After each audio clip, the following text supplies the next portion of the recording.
देखो, court proceedings public होती हैं, मीडिया आ सकती है, कोई भी जाकर देख सकता है। लेकिन आर्बिट्रेशन एक प्राइवेट प्रोसेस है जो बंद कमरे में होता है। एक एग्जाम्पल से समझो, 2 सॉफ्टवेयर कंपनीज हैं। इंडिया में एडवर्टाइजिंग स्ट्रिक्टली रिस्ट्रिक्टेड है। क्यों? To maintain the dignity of the profession. Idea ये है कि लॉ एक सर्विस है, कोई प्रोडक्ट नहीं। जबकि यूएसए और यूके जैसे देशों में ये अलाउड है। एनएचआरसी के पास आखिर पावर्स हैं क्या?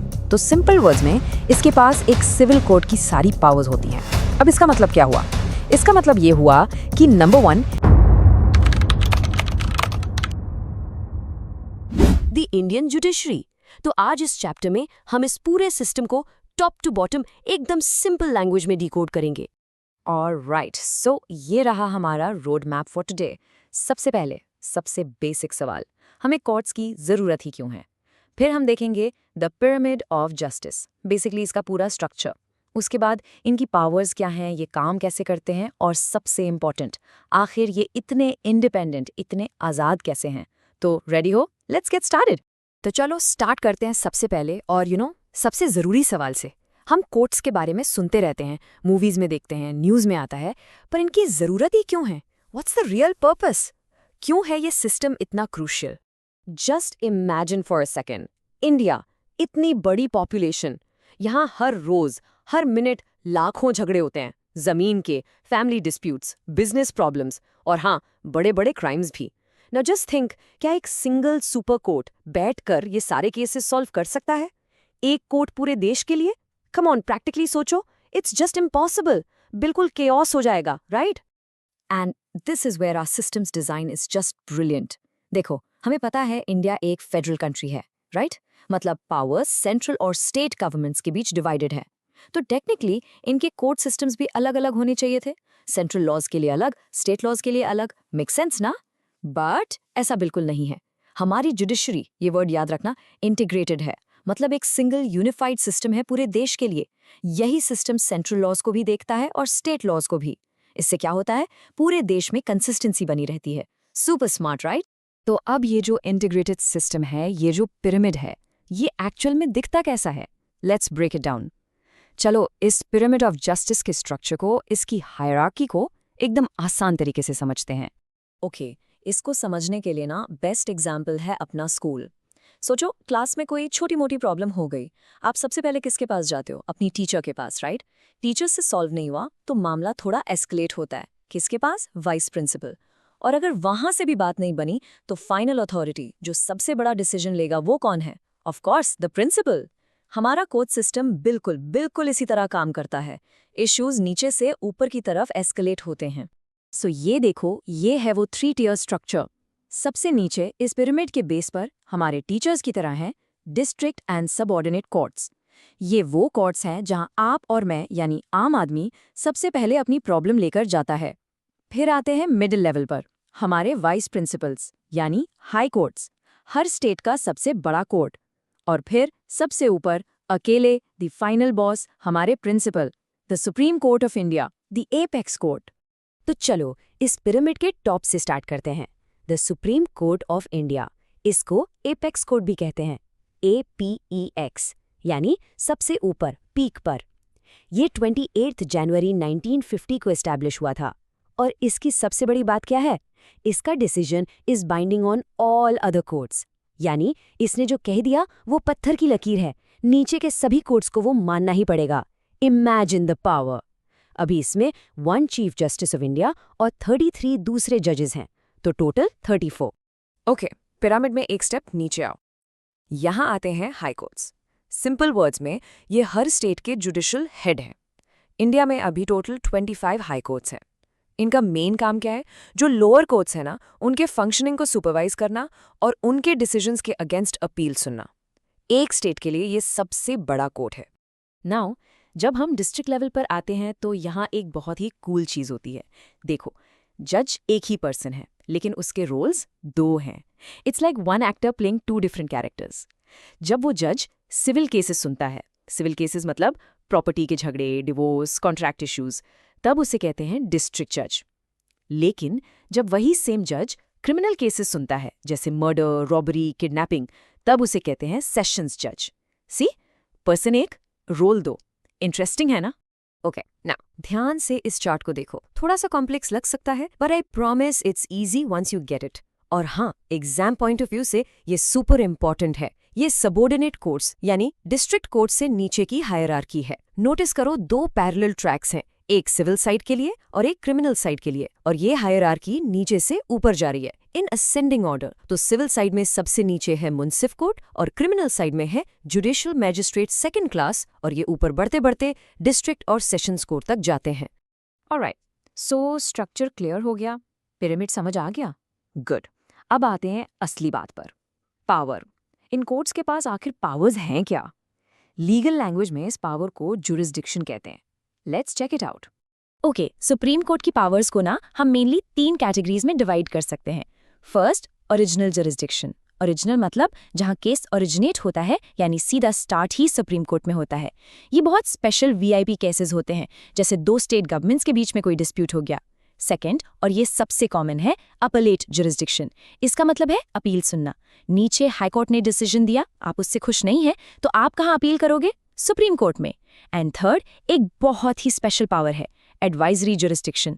इसमें अगर प्रेसिडेंट ऑफ इंडिया को किसी लॉ पर कोई एडवाइस चाहिए तो वो सुप्रीम कोर्ट से पूछ सकते हैं।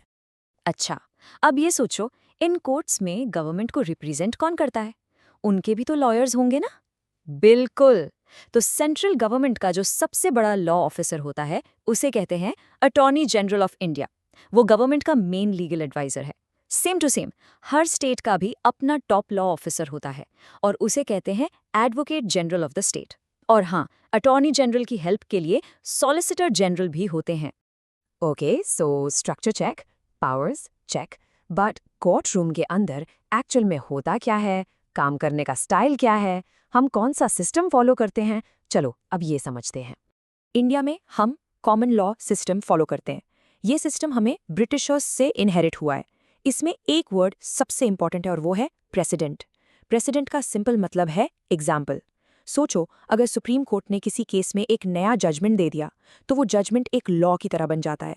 फ्यूचर में जब भी लोअर कोर्ट्स के पास वैसा ही सेम केस आएगा, उन्हें उस सुप्रीम कोर्ट के डिसीजन को, उस प्रेसिडेंट को फॉलो करना ही पड़ेगा। इससे क्या होता है, पूरे देश में कंसिस्टेंसी मेंटेन रहती है। अब एक और इंटरेस्टिंग कंपैरिजन देखो। इंडिया में चलता है एडवर्सरियल सिस्टम। इसको आप एक क्रिकेट मैच की तरह समझो। 2 टीम्स हैं, यानी 2 लॉयर्स जो अपने अपने आर्ग्यूमेंट्स और एविडेंस पेश करते हैं। और जज कौन है? जज एक न्यूट्रल अंपायर या रेफरी की तरह है। वो दोनों साइड को सुनता है और रूल्स के हिसाब से डिसाइड करता है कि कौन जीता। इसके आगे बहुत सारी यूरोपियन कंट्रीज में इंक्विजिटोरियल सिस्टम होता है। यहाँ जज रेफरी नहीं है, बल्कि वो खुद एक इन्वेस्टिगेटर है। वो एक्टिव रोल लेता है, विटनेसेस से खुद सवाल पूछता है ताकि सच सामने आ सके। देखा कितना डिफरेंट है? Okay, everyone, now we've reached the heart of this chapter. The most important concept, judicial independence. ये आखिर है क्या? हमारी जुडिशरी इतनी इंडिपेंडेंट, इतनी आज़ाद क्यों है? और इस आज़ादी का हमारी डेमोक्रेसी के लिए मतलब क्या है? जरा सोचो इस बारे में। व्हाट इफ एक जज पर गवर्नमेंट का प्रेशर हो, या किसी बहुत पावरफुल रिच बिजनेसमैन का प्रेशर हो? क्या आपको लगता है कि वो जज एक फेयर, एक अनबायस्ड डिसीजन दे पाएगा?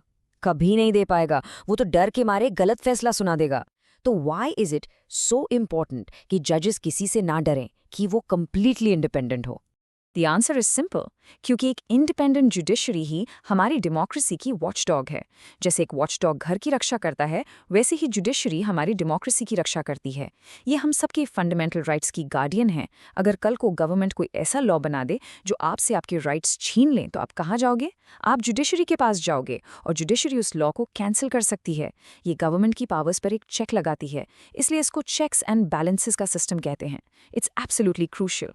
और इस पावर का सबसे बड़ा, सबसे हिस्टोरिक एग्जाम्पल है ये case, Kesavananda Bharati versus state of Kerala. Year था 1973। इस केस में सुप्रीम कोर्ट ने एक ऐसा डिसीजन लिया जिसने सब कुछ बदल दिया। उन्होंने कहा कि पार्लियामेंट, आपके पास कॉन्स्टिट्यूशन को अमेंड करने की, यानी चेंज करने की पावर है, बट आप इसकी आत्मा को, इसके बेसिक स्ट्रक्चर को, इसके बुनियादी ढांचे को डिस्ट्रॉय नहीं कर सकते।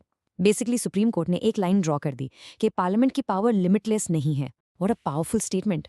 ओके, सो चलो एक क्विक रिवीजन हो जाए। हमने आज क्या क्या कवर किया? फर्स्ट, इंडिया का जुडिशियल सिस्टम इंटीग्रेटेड और 3 टियर है। सेकंड, कोर्ट्स के पास ओरिजिनल, अपीलेट और एडवाइजरी पावर्स होती हैं। थर्ड, हम एडवर्सेरियल लीगल सिस्टम फॉलो करते हैं, जज एज ए रेफरी, याद है ना? And fourth and most importantly, हमारी जुडिशरी कॉन्स्टिट्यूशन की एक इंडिपेंडेंट गार्डियन है। सिंपल। तो जाते जाते मैं आपके लिए एक सवाल छोड़ रहा हूं। अगर एक जज का रोल लॉ का एक न्यूट्रल गार्डियन होना है, बिल्कुल अनबायस्ड, तो what does that mean for the future of democracy in India? एक स्ट्रॉन्ग इंडिपेंडेंट जुडिशरी हमारे देश के फ्यूचर को, आपके और मेरे फ्यूचर को कैसे शेप करती है, इसके बारे में जरूर सोचना। चलो अगली क्लास में मिलते हैं। हेलो फ्यूचर लॉयर्स, चलो आज एक बहुत ही इंपॉर्टेंट, बहुत ही क्रिटिकल चैप्टर समझते हैं, ऑल्टरनेटिव डिस्प्यूट रेजोल्यूशन, यानी कि ADR। देखो, ये एक ऐसा टॉपिक है ना जो सिर्फ तुम्हारे एग्जाम्स के लिए नहीं, बल्कि तुम्हारा जो पूरा लीगल करियर आगे बनने वाला है उसको शेप कर सकता है। Let's find out how. ये फेमस डायलॉग, तारीख पे तारीख, ये तो सबने सुना ही होगा, है ना? But you know the sad reality is कि ये सिर्फ एक मूवी का डायलॉग नहीं है, ये हमारे इंडियन जुडिशल सिस्टम की एक कड़वी सच्चाई है, the problem of endless delays. और ये नंबर देखो, इससे प्रॉब्लम का स्केल समझ में आता है। आज की डेट में इंडिया के अलग अलग कोर्ट्स में 4.5 करोड़ से भी ज्यादा केसेस पेंडिंग हैं। Can you just imagine that? It's a mountain of cases, और सब लोग जस्टिस का वेट कर रहे हैं। तो सवाल ये उठता है कि आखिर हमारे कोर्ट्स इतने ओवरलोडेड हैं क्यों? What is the root cause behind this huge pendency? I am sure ये डाउट हर लॉ स्टूडेंट के मन में कभी ना कभी जरूर आता है। So let's break it down. देखो, इसके पीछे कोई एक रीजन नहीं है, मल्टीपल फैक्टर्स हैं। सबसे पहला, हमारे पास जजेस और कोर्ट्स की ही कमी है। Just think about it, district level पर ऑलमोस्ट 40% जज सीट्स खाली हैं। सेकेंड, जैसे जैसे पॉपुलेशन बढ़ रही है, झगड़े भी बढ़ रहे हैं, लिटिगेशन भी नेचुरली बढ़ रहा है। थर्ड, कोर्ट जाना बहुत महंगा काम है।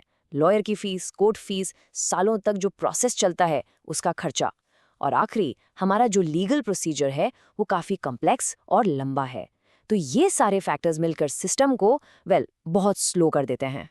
अब इस प्रॉब्लम की जड़ तक पहुंचने के लिए ना, हमें पहले उस सिस्टम को समझना होगा जिससे हम फॉलो करते हैं। इंडिया का जो जुडिशियल सिस्टम है वो ब्रिटिश लेगेसी है, और उसकी डिज़ाइन ही इन डिलेज का एक बहुत बड़ा कारण है। दुनिया में बेसिकली 2 तरह के जुडिशियल सिस्टम्स होते हैं।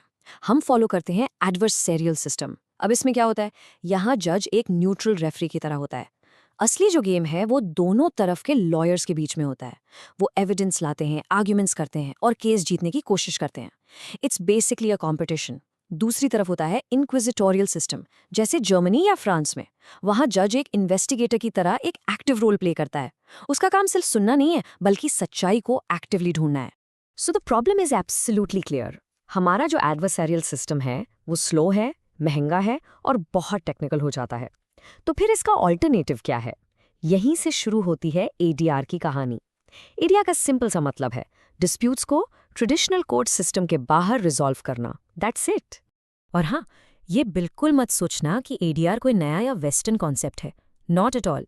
इसकी जो जड़ें हैं वो हमारे देश की हिस्ट्री में हैं, वैदिक एज तक जाती हैं।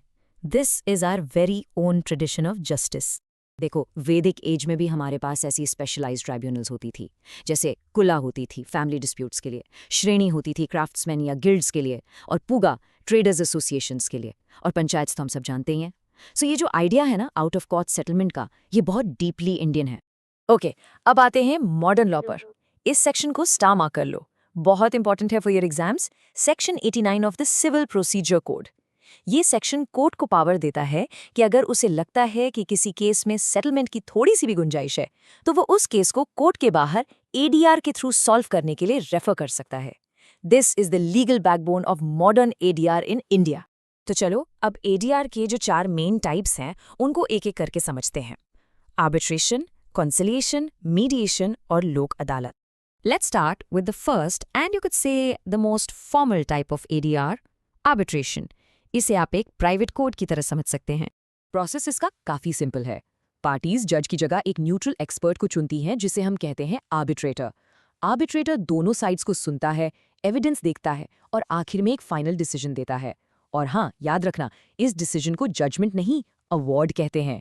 ये अवार्ड लीगली बाइंडिंग होता है, बिल्कुल कोर्ट के फैसले की तरह ही। तो अब सोचो, कोई बड़ी कंपनी, कोई मल्टीनेशनल कॉर्पोरेशन कोर्ट जाने के बजाय आर्बिट्रेशन क्यों चूज करेगी? What is the single biggest advantage for them? The biggest reason is confidentiality. उनमें अपने कोड को लेकर कोई डिस्प्यूट है। अगर वो कोर्ट जाते हैं तो उनके ट्रेड सीक्रेट्स, उनकी सीक्रेट इन्फॉर्मेशन पब्लिक हो सकती है। इसलिए बड़ी कंपनीज अपनी रेप्यूटेशन और बिजनेस सीक्रेट्स को प्रोटेक्ट करने के लिए हमेशा आर्बिट्रेशन ही प्रेफर करती हैं। एक बात और याद रखना, although the award is binding, ऐसा नहीं है कि ये एब्सोल्यूट है। इसे कोर्ट में चैलेंज किया जा सकता है, लेकिन सिर्फ कुछ लिमिटेड ग्राउंड्स पर। जैसे कि अगर ये प्रूव हो जाए कि आर्बिट्रेटर बायस्ड था या प्रोसेस में ही कोई फंडामेंटल प्रॉब्लम थी। जनरली कोर्ट फैक्ट्स को दोबारा री एग्जामिन नहीं करता। चलो नेक्स्ट मेथड पर चलते हैं, कॉन्सिलिएशन। यहाँ पर जो थर्ड पार्टी है उसका रोल आर्बिट्रेटर से काफ़ी अलग हो जाता है। देखो, कंसिलिएटर एक एक्सपर्ट एडवाइजर की तरह काम करता है। वो आर्बिट्रेटर की तरह डिसीजन देता नहीं, बल्कि दोनों पार्टीज को सुनकर एक पॉसिबल सोल्यूशन एक्टिवली सजेस्ट करता है। लेकिन ये प्रपोजल तब तक बाइंडिंग नहीं होता जब तक दोनों पार्टीज उस पर अग्री करके साइन ना कर दें। यहाँ पर पावर पार्टीज के हाथ में रहती है। हमारा जो तीसरा मेथड है वो है मीडिएशन। ये और भी फ्लेक्सिबल है और यहाँ जो थर्ड पार्टी का रोल है वो फिर से बदल जाता है। मीडिएटर का रोल सबसे अलग है। वो ना तो कोई डिसीजन देता है, ना ही कोई एडवाइस। वो सिर्फ एक फैसिलिटेटर होता है। उसका काम है एक ऐसा एनवायरनमेंट क्रिएट करना जहां दोनों पार्टीज आपस में आराम से बात करके अपना खुद का सोल्यूशन निकाल सकें। The power to decide rest entirely with the parties. इसीलिए ये method for example family disputes या बिजनेस पार्टनरशिप्स जैसे मामलों में बेस्ट माना जाता है, जहां रिलेशनशिप को बचाना इंपॉर्टेंट होता है। And now for our final method, a unique Indian concept, लोक अदालत, यानी कि the People's Court। लोक अदालत्स जो हैं वो बेसिकली मास सेटलमेंट कैंप्स हैं। ये जैसे बहुत सारे केसेस, जैसे टेलीफोन बिल्स के अनपेड केसेस या इलेक्ट्रिसिटी बिल्स के, इनको एक साथ कॉम्प्रोमाइज़ के थ्रू सेटल करने के लिए ऑर्गेनाइज की जाती हैं। इनका डिसीजन फाइनल होता है एक सिविल कोर्ट के ऑर्डर की तरह, और इसके खिलाफ कोई अपील नहीं हो सकती।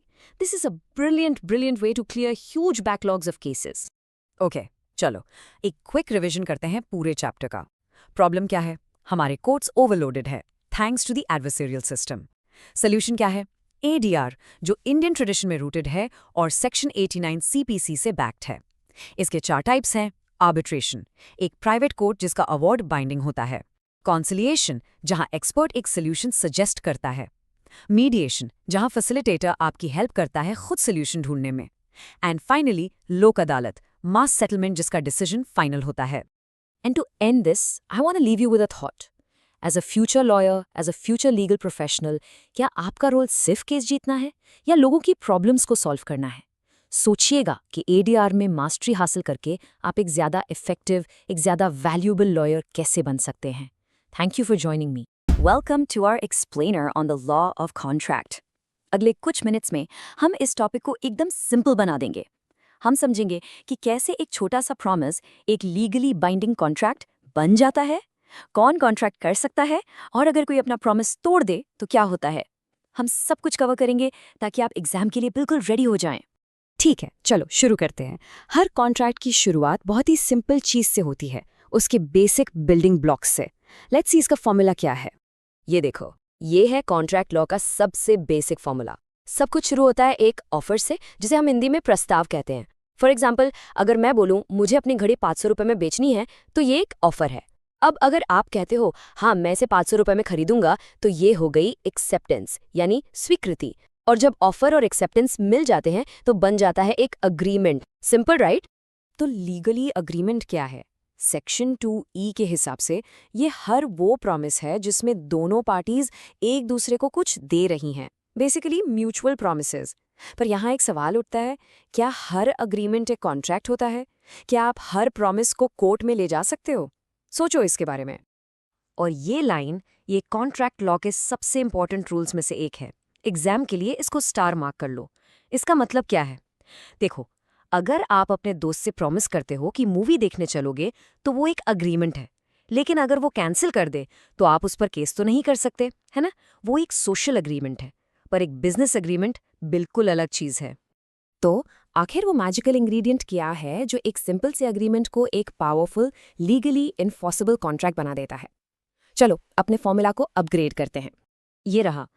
जब एक अग्रीमेंट में इन्फोर्सेबिलिटी बाय लॉ जुड़ जाती है, तब वो बन जाता है एक कॉन्ट्रैक्ट।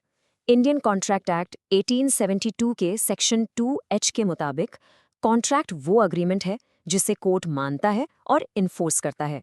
इसका मतलब अगर कोई पार्टी पीछे हटती है तो आप कोर्ट का दरवाजा खटखटा सकते हो। अच्छा, अब किसी एग्रीमेंट को एनफोर्सेबल बनाने के लिए कुछ कंडीशंस पूरी होनी ज़रूरी हैं। इन्हें हम कहते हैं essentials of a valid contract. ये एक चेकलिस्ट जैसा है जो हमें मिलती है एक्ट के सेक्शन 10 में। तो ये है हमारी मेन चेकलिस्ट। ऑफर और एक्सेप्टेंस तो हम समझ चुके हैं। उसके अलावा लीगल रिलेशनशिप बनाने का इंटेंशन होना चाहिए, lawful consideration, competent parties, free consent और लॉफुल ऑब्जेक्ट होना चाहिए। चलो, इनमें से सबसे इंपॉर्टेंट पॉइंट्स को थोड़ा डिटेल में देखते हैं, वो वाले जो एग्जाम्स में पक्का पूछे जाते हैं। अगला बहुत ही इंपॉर्टेंट कॉन्सेप्ट है कंसिडरेशन, यानी प्रतिफल। सुनने में थोड़ा फैंसी लगता है, पर इसका सिंपल सा मतलब है समथिंग इन रिटर्न, या लैटिन में कहें तो क्विड प्रो क्वो। ये एक प्रॉमिस के लिए चुकाई गई कीमत है। अगर मैं आपको अपनी घड़ी बेच रहा हूं तो पैसा मेरे लिए कंसिडरेशन है और घड़ी आपके लिए। दोनों पार्टीज को कुछ ना कुछ मिलना चाहिए।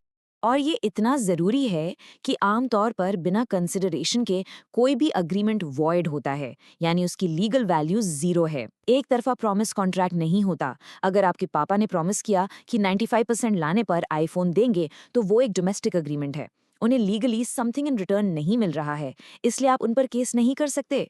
चलो अगले एसेंशियल पे चलते हैं, कैपेसिटी ऑफ पार्टीज। इसका मतलब है कि कौन लीगली कॉम्पिटेंट या केपेबल है कॉन्ट्रैक्ट करने के लिए। लॉ कहता है कि हर कोई कॉन्ट्रैक्ट नहीं कर सकता। जैसा कि आप स्लाइड पर देख सकते हैं, 3 तरह के लोग कॉम्पिटेंट नहीं हैं: माइनर्स जो 18 साल से कम हैं, पर्सन्स ऑफ अनसाउंड माइंड और पर्सन्स डिस्क्वालिफाइड बाय लॉ, जैसे कि कोई कन्विक्ट या इंसॉल्वेंट। अब ये एक लैंडमार्क केस है जिसे आपको एग्जाम के लिए बिल्कुल स्टार मार्क करना है। मोहोरी बीबी वर्सेस धर्मोदास घोष। इस केस ने ये क्रिटिकल रूल एस्टैब्लिश किया कि an agreement with a minor is void ab initio. इस Latin phrase void ab initio का मतलब है शुरू से ही वॉइड, यानी उसकी लीगल वैल्यू शुरुआत से ही 0 है। इसका की टेक अवे ये है कि माइनर का अग्रीमेंट पूरी तरह से वॉइड है। एक और सुपर इंपॉर्टेंट एलिमेंट है फ्री कंसेंट। एक कॉन्ट्रैक्ट के वैलिड होने के लिए दोनों पार्टीज की हाँ जेन्युइन होनी चाहिए। अगर कंसेंट तरा धमका कर, कोएजन, किसी पोजीशन का फायदा उठाकर, अनड्यू इन्फ्लुएंस या झूठ बोलकर फ्रॉड और मिसरिप्रेजेंटेशन ली गई है, तो उसे फ्री नहीं माना जाता। ऐसे केसेस में कॉन्ट्रैक्ट वैलिड नहीं हो सकता। ठीक है, अब देखते हैं कि जब चीजें गलत हो जाती हैं तो क्या होता है। मान लो एक कॉन्ट्रैक्ट बन गया पर उसमें कोई इशू है या एक पार्टी ने अपना प्रॉमिस तोड़ दिया, तब क्या होगा? यहाँ 3 मेन टाइप्स है। वैलिड कॉन्ट्रैक्ट मतलब सब कुछ ठीक है और वो एनफोर्सेबल है। वॉइड अग्रीमेंट शुरू से ही वॉइड है, जैसे माइनर के साथ किया गया अग्रीमेंट। और फिर आता है वॉइडेबल कॉन्ट्रैक्ट। ये वो कॉन्ट्रैक्ट है जिसमें विक्टिम पार्टी, मतलब जिसका कंसेंट फ्री नहीं था, के पास ऑप्शन होता है कि वो कॉन्ट्रैक्ट को कंटिन्यू करे या कैंसिल कर दे। चॉइस उसकी है। तो अगर कोई प्रॉमिस तोड़ता है, जिसे हम ब्रीच ऑफ कॉन्ट्रैक्ट कहते हैं, तो आपके पास क्या ऑप्शंस हैं? आप कॉन्ट्रैक्ट को कैंसिल कर सकते हो, आप डैमेजेस के लिए सू कर सकते हो, जिसका मतलब है कि आप अपने नुकसान के लिए मॉनेटरी कॉम्पेंसेशन मांग सकते हो। ये सबसे कॉमन रेमेडी है। या कुछ खास केसेस में आप कोर्ट से कह सकते हो कि दूसरी पार्टी को प्रॉमिस पूरा करने का ऑर्डर दे, जिसे कहते हैं स्पेसिफिक परफॉर्मेंस। ओके, एग्जाम से पहले क्विक रिवीजन हो जाए। सबसे पहले ऑफर प्लस एक्सेप्टेंस बनता है अग्रीमेंट। जब उस अग्रीमेंट में लॉफुल इन्फोर्सिबिलिटी जुड़ती है तो वो बनता है कॉन्ट्रैक्ट। 3 की इंग्रेडिएंट्स क्या हैं? कंसिडरेशन, कैपेसिटी और फ्री कंसेंट। याद रखना, माइनर का अग्रीमेंट वॉइड एब इनिशियो होता है, और अगर कॉन्ट्रैक्ट ब्रीच होता है तो आप डैमेजेस क्लेम कर सकते हो। समझ गए? परफेक्ट। तो अब जब आप सारे रूल्स जानते हैं, इसके बारे में सोचिए। आप अपने रोजमर्रा के कौन से प्रॉमिसेस को एक लीगली बाइंडिंग कॉन्ट्रैक्ट बनाना चाहेंगे?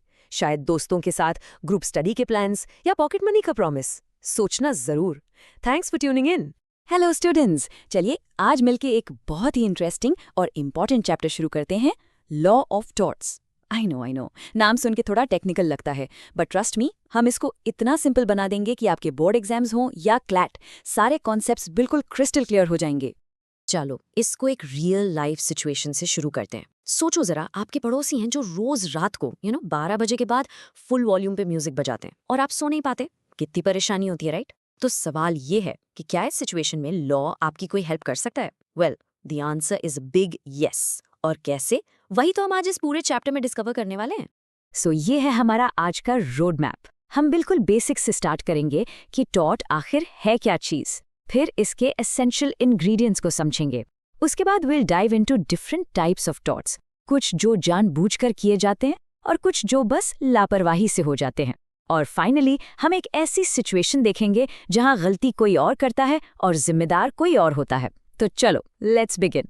तो सबसे पहले सबसे ज़रूरी सवाल, what exactly is a tort?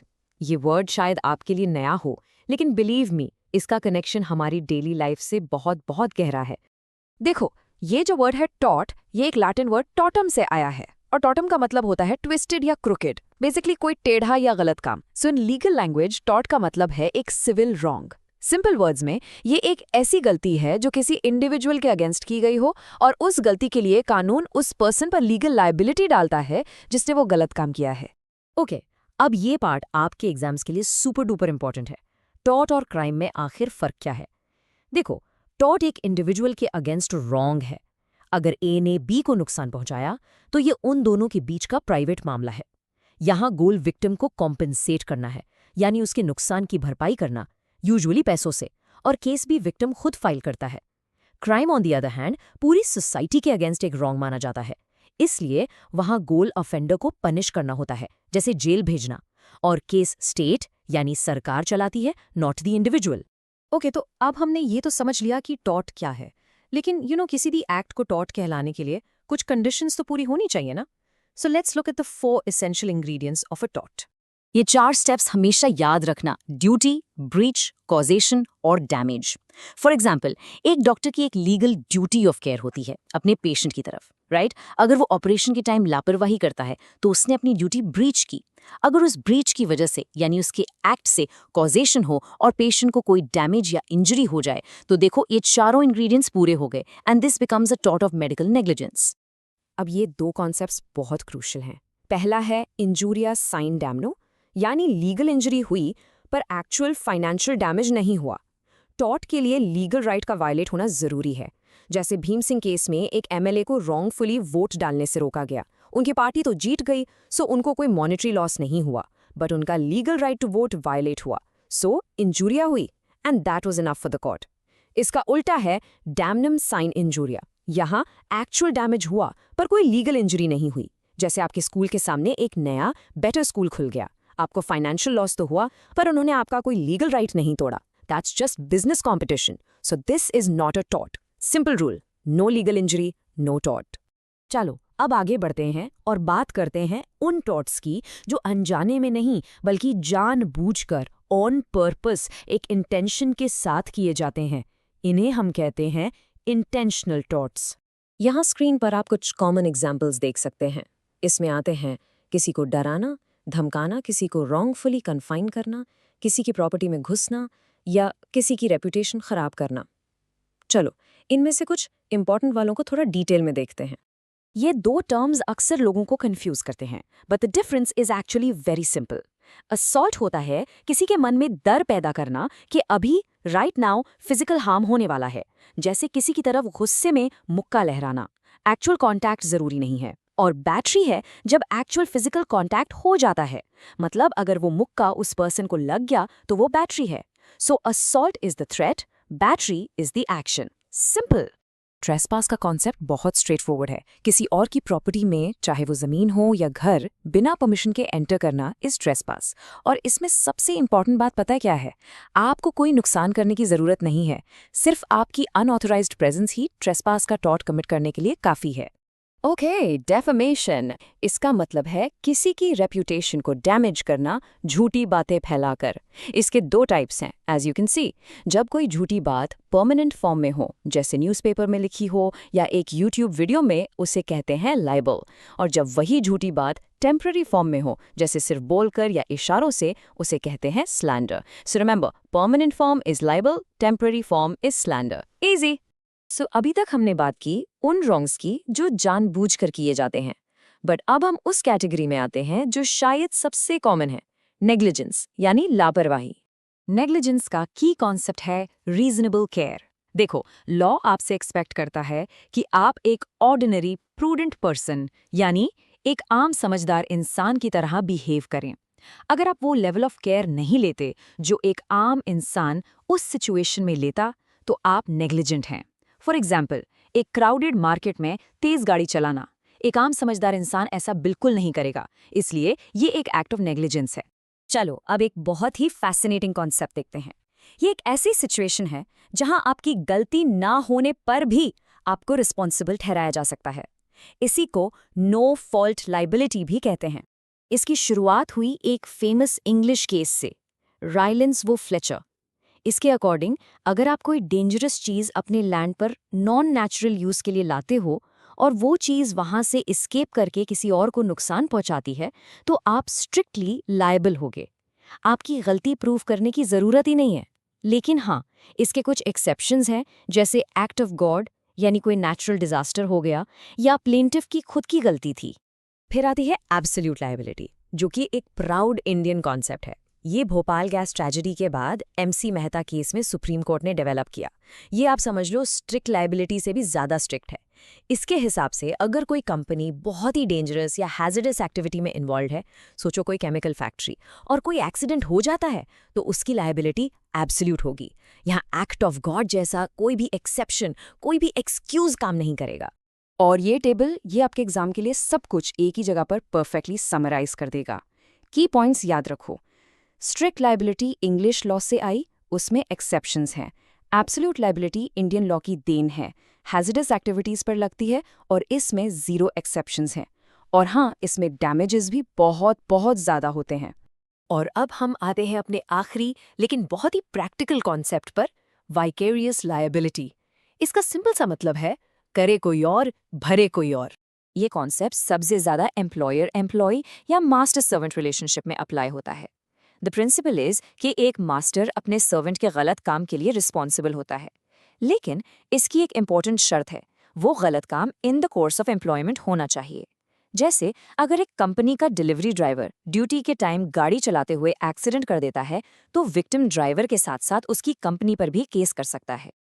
और राइट, चलो एक बार फटाफट से सारे डॉट्स कनेक्ट करते हैं इन अ क्विक रिविजन। हमने देखा कि टॉर्ट एक सिविल रॉन्ग है जिसका सोल्यूशन कॉम्पेंसेशन है। इसके लिए 4 चीजें जरूरी हैं: ड्यूटी, ब्रीच, कॉजेशन, डैमेज। हमने देखा कि टॉर्ट्स या तो इंटेंशनल हो सकते हैं जैसे असॉल्ट, या अनइंटेंशनल जैसे नेग्लिजेंस। फिर हमने नो फॉल्ट लायबिलिटीज देखी, इंग्लिश कॉन्सेप्ट स्ट्रिक्ट लायबिलिटी जिसमें एक्सेप्शंस हैं, और इंडियन कॉन्सेप्ट एब्सोल्यूट लायबिलिटी जिसमें कोई एक्सेप्शंस नहीं है। और आखिर में विकेरियस लायबिलिटी, जहां मास्टर सर्वेंट के काम के लिए रिस्पॉन्सिबल होता है। आई रियली होप कि इस एक्सप्लेनर से आपको ये पूरा चैप्टर अब आसानी से समझ आ गया होगा। अब सोचिए, आपके आसपास रोज कितने टॉर्ट्स हो रहे हैं। किसी के बारे में झूठा र्यूमर फैलाना, रोड पर रैश ड्राइविंग करना, या हाँ, वो पड़ोसी जो तेज म्यूजिक बजाता है, ये सब टॉर्ट लॉ के अंडर आते हैं। And now you have the framework to understand it. Thanks for watching. Hello everyone. Law of property नाम सुन के ही थोड़ा हैवी लगता है ना? But what if I told you कि इसके सारे कोर कॉन्सेप्ट्स आपकी रोज की जिंदगी से जुड़े हुए हैं? आज हम लोग ट्रांसफर ऑफ प्रॉपर्टी एक्ट 1882 को इतने सिंपल तरीके से समझेंगे कि आपको बोरिंग तो क्या, एक्चुअली इंटरेस्टिंग लगेगा। तो चलो शुरू करते हैं। अच्छा, चलिए एक सिंपल से सवाल से स्टार्ट करते हैं। कभी सोचा है आपने, अगर एक कार बेचनी हो तो कितना सिंपल है? आप पैसे लेते हो, RC बुक ट्रांसफर करते हो एंड बस काम हो गया। लेकिन जब एक घर बेचना हो तो इतने सारे डॉक्यूमेंट्स, इतना लंबा रजिस्ट्रेशन प्रोसेस, स्टैम्प ड्यूटी, इतना झंझट क्यों? क्योंकि लॉ इन दोनों चीज़ों को, इन दोनों प्रॉपर्टीज़ को बिल्कुल अलग नज़र से देखता है। और इन्हीं अलग रूल्स को समझने के लिए हमें पढ़ना पड़ता है the transfer of property act of 1882। तो प्रॉपर्टी लॉ को समझने के लिए सबसे पहली और सबसे ज़रूरी चीज़ है इसका बेसिक डिवीजन। दुनिया की हर प्रॉपर्टी बस 2 कैटेगरीज में आती है। 1 मूवेबल, यानी ऐसी चीज़ें जो मूव हो सकती हैं, और 2 इमूवेबल, यानी जो नहीं हो सकती। अगर आपको ये डिफरेंस अच्छे से समझ आ गया तो समझ लो आधा एक्ट आपके लिए आसान हो गया। ओके, तो आओ इसको और डिटेल में देखते हैं। सोचो, आपकी कार, आपकी ज्वेलरी, आपका लैपटॉप, ये सब क्या है? ये है मूवेबल प्रॉपर्टीज। इन्हें आप आराम से एक जगह से दूसरी जगह ले जा सकते हो, और इनकी सेल परचेज के लिए एक अलग कानून है, the sale of goods act. But दूसरी तरफ है इमूवेबल प्रॉपर्टी, जैसे आपका घर या कोई जमीन। आप उसे उठाकर कहीं और नहीं ले जा सकते, राइट? इसीलिए इसके ट्रांसफर के लिए एक पूरा डेडिकेटेड लॉ है, the transfer of property act. Simple है ना? तो आखिर ये इमूवेबल प्रॉपर्टी है क्या? लीगल डेफिनेशन कहती है things permanently attach to the earth. इसका सबसे क्लियर एग्जाम्पल तो एक घर या बिल्डिंग है। पर यहां पर एक चीज और है जो बहुत इंपॉर्टेंट है। डेफिनेशन में आगे लिखा है and the benefits arising from them. इसका मतलब है कि उस जमीन से मिलने वाला कोई भी फायदा, कोई भी बेनिफिट, वो भी इमूवेबल प्रॉपर्टी माना जाएगा। जैसे अगर आप अपने घर से रेंट कलेक्ट कर रहे हो तो वो रेंट भी लीगली एक बेनिफिट अराइजिंग फ्रॉम लैंड है। अब यहाँ पे आता है एक ट्विस्ट। अगर जमीन से जुड़ी हर चीज इमूवेबल है तो फिर खेत में उगी हुई फसल यानी क्रॉप्स का क्या, या फिर जंगल में जो पेड़ खड़े हैं उनका क्या? वो भी तो जमीन से जुड़े हैं। यही वो ट्रिकी पार्ट है जहां से एग्जाम्स में सबसे ज्यादा क्वेश्चंस बन के आते हैं। सो पे क्लोज अटेंशन। और ये रहा वो catch, exam alert guys. Section 3 of the act specifically कहता है कि 3 चीजें भले ही वो जमीन से जुड़ी हुई हो उन्हें हम इमूवेबल प्रॉपर्टी नहीं मानेंगे। और वो 3 चीजें हैं standing timber, growing crops and grass. Legally ये तीनों मूवेबल प्रॉपर्टी हैं। इसको तो मार्क कर लो, this is a very high frequency exam topic. तो अब सबसे बड़ा सवाल ये है कि एक पेड़, एक ट्री कब मूवेबल है और कब इमूवेबल? अजीब सवाल है ना? आखिर पेड़ तो पेड़ है। इसका जवाब लॉ देता है एक सिंपल से टेस्ट से, जिसे हम कहते हैं the intention test.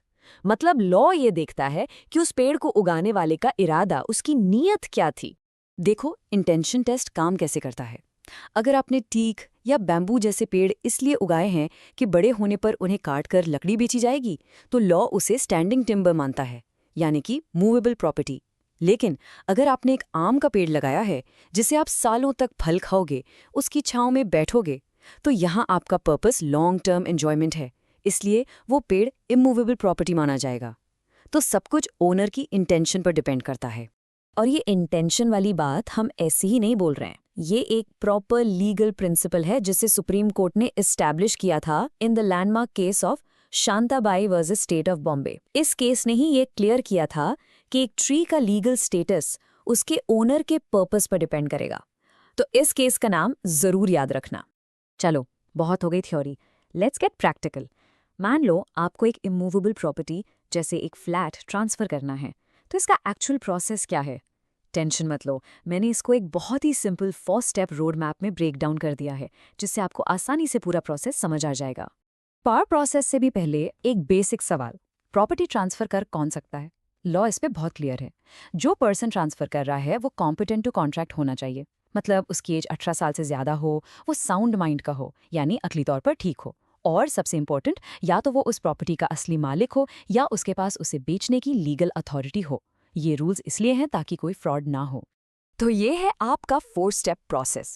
Step 1 attestation. Imagine करो आप प्रॉपर्टी के डॉक्यूमेंट साइन कर रहे हो और कम से कम 2 विटनेसेस यानी गवाह आपको साइन करते हुए देख रहे हैं और फिर वो भी साइन कर रहे हैं। Step 2 registration.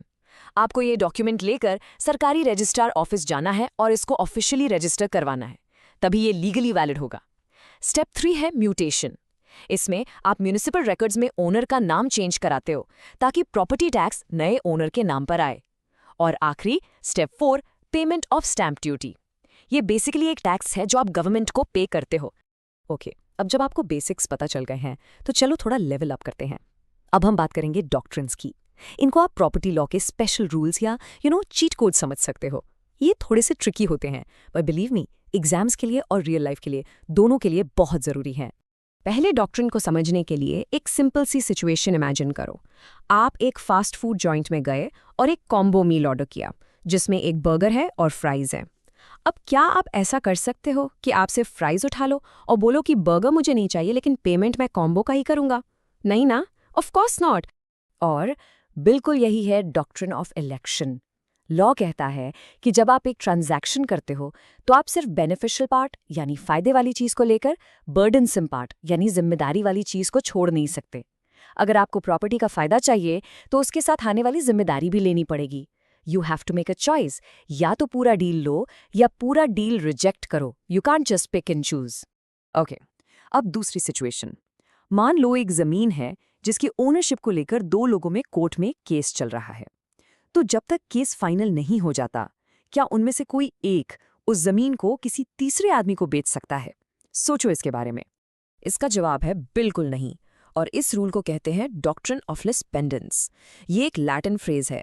लिस पेंडेंस का मतलब होता है लिटिगेशन पेंडिंग, यानी केस चल रहा है। ये डॉक्ट्रिन कहता है कि जब तक किसी प्रॉपर्टी पर कोर्ट में केस चल रहा है तब तक उसे ट्रांसफर नहीं किया जा सकता। ये रूल इसलिए है ताकि कोर्ट का प्रोसीडिंग्स का मजाक ना बने और केस जीतने वाले के राइट्स प्रोटेक्टेड रहें। ऑलराइट, तो हमने काफी कुछ कवर कर लिया है। चलो एक फाइनल सुपर क्विक रिकैप करते हैं। अब हम देखेंगे कि प्रॉपर्टी अलग अलग तरीकों से कैसे ट्रांसफर होती है ताकि सारे कॉन्सेप्ट्स आपके दिमाग में एकदम सेट हो जाएं। चलो एकदम रैपिड फायर रिवीजन। 4 मेन तरीके। पहला, सेल। इसमें आप पूरी ओनरशिप ट्रांसफर करते हो और बदले में आपको पैसे मिलते हैं। दूसरा, लीज। इसमें आप सिर्फ प्रॉपर्टी यूज करने का राइट देते हो रेंट के बदले में, ओनरशिप ट्रांसफर नहीं होती। तीसरा, एक्सचेंज। ये तो सिंपल है, एक प्रॉपर्टी के बदले दूसरी प्रॉपर्टी यानी बार्टर सिस्टम। और आखिरी, गिफ्ट। इसमें आप ओनरशिप ट्रांसफर करते हो out of love and affection, बदले में आपको कुछ नहीं मिलता। So that was our deep dive into the Transfer of Property Act. अब आपको लॉ पता है, आपने बेनिफिट्स अराइजिंग फ्रॉम लैंड का कॉन्सेप्ट भी समझा। तो अब मेरा आपसे एक सवाल है, आपके लिए जमीन से जुड़ा वो कौन सा एक बेनिफिट है जो सबसे ज्यादा वैल्यूएबल है? क्या वो एक घर की सिक्योरिटी है, या रेंट से आने वाली इनकम, या फिर शायद आपके गार्डन का सुकून? इसके बारे में सोचना जरूर। Thank you so much for joining me today. Hello बच्चों, वेलकम। आज हम एक बहुत ही इंपॉर्टेंट और इंटरेस्टिंग चैप्टर शुरू करने वाले हैं, इंटेलेक्चुअल प्रॉपर्टी लॉ। अब देखो, ये नाम सुनकर थोड़ा हैवी लग सकता है, बट ट्रस्ट मी, ये हमारी डेली लाइफ से इतना ज़्यादा कनेक्टेड है ना कि जब ये चैप्टर खत्म होगा you will literally see it everywhere. तो चलो शुरू करते हैं। चलो एक सिचुएशन इमेजिन करो, तुमने बहुत मेहनत करके रातों की नींद खराब करके एक ओरिजिनल सॉन्ग लिखा या एक सुपर वायरल रील बनाई, और अगले ही दिन कोई और उसे अपने नाम से डालकर उसे पैसे कमा रहा है। कैसा लगेगा? ऑब्वियसली बहुत बुरा लगेगा, right? It feels like an injustice. बस इसी इनजस्टिस को रोकने के लिए और आपके आइडियाज को प्रोटेक्ट करने के लिए इंटेलेक्चुअल प्रॉपर्टी लॉज बनाए गए हैं। Okay, so let's break this down. Intellectual property यानी आईपी आखिर है क्या? सिंपल वर्ड्स में, इंटेलेक्ट से आई हुई प्रॉपर्टी यानी आपके दिमाग की प्रॉपर्टी, कोई भी चीज जो आपने अपने माइंड, अपनी क्रिएटिविटी से बनाई है, एक इन्वेंशन, एक स्टोरी, एक पेंटिंग या एक ब्रांड का लोगो, वो सब आपकी इंटेलेक्चुअल प्रॉपर्टी है। देखो, प्रॉपर्टी ना 2 तरह की होती है।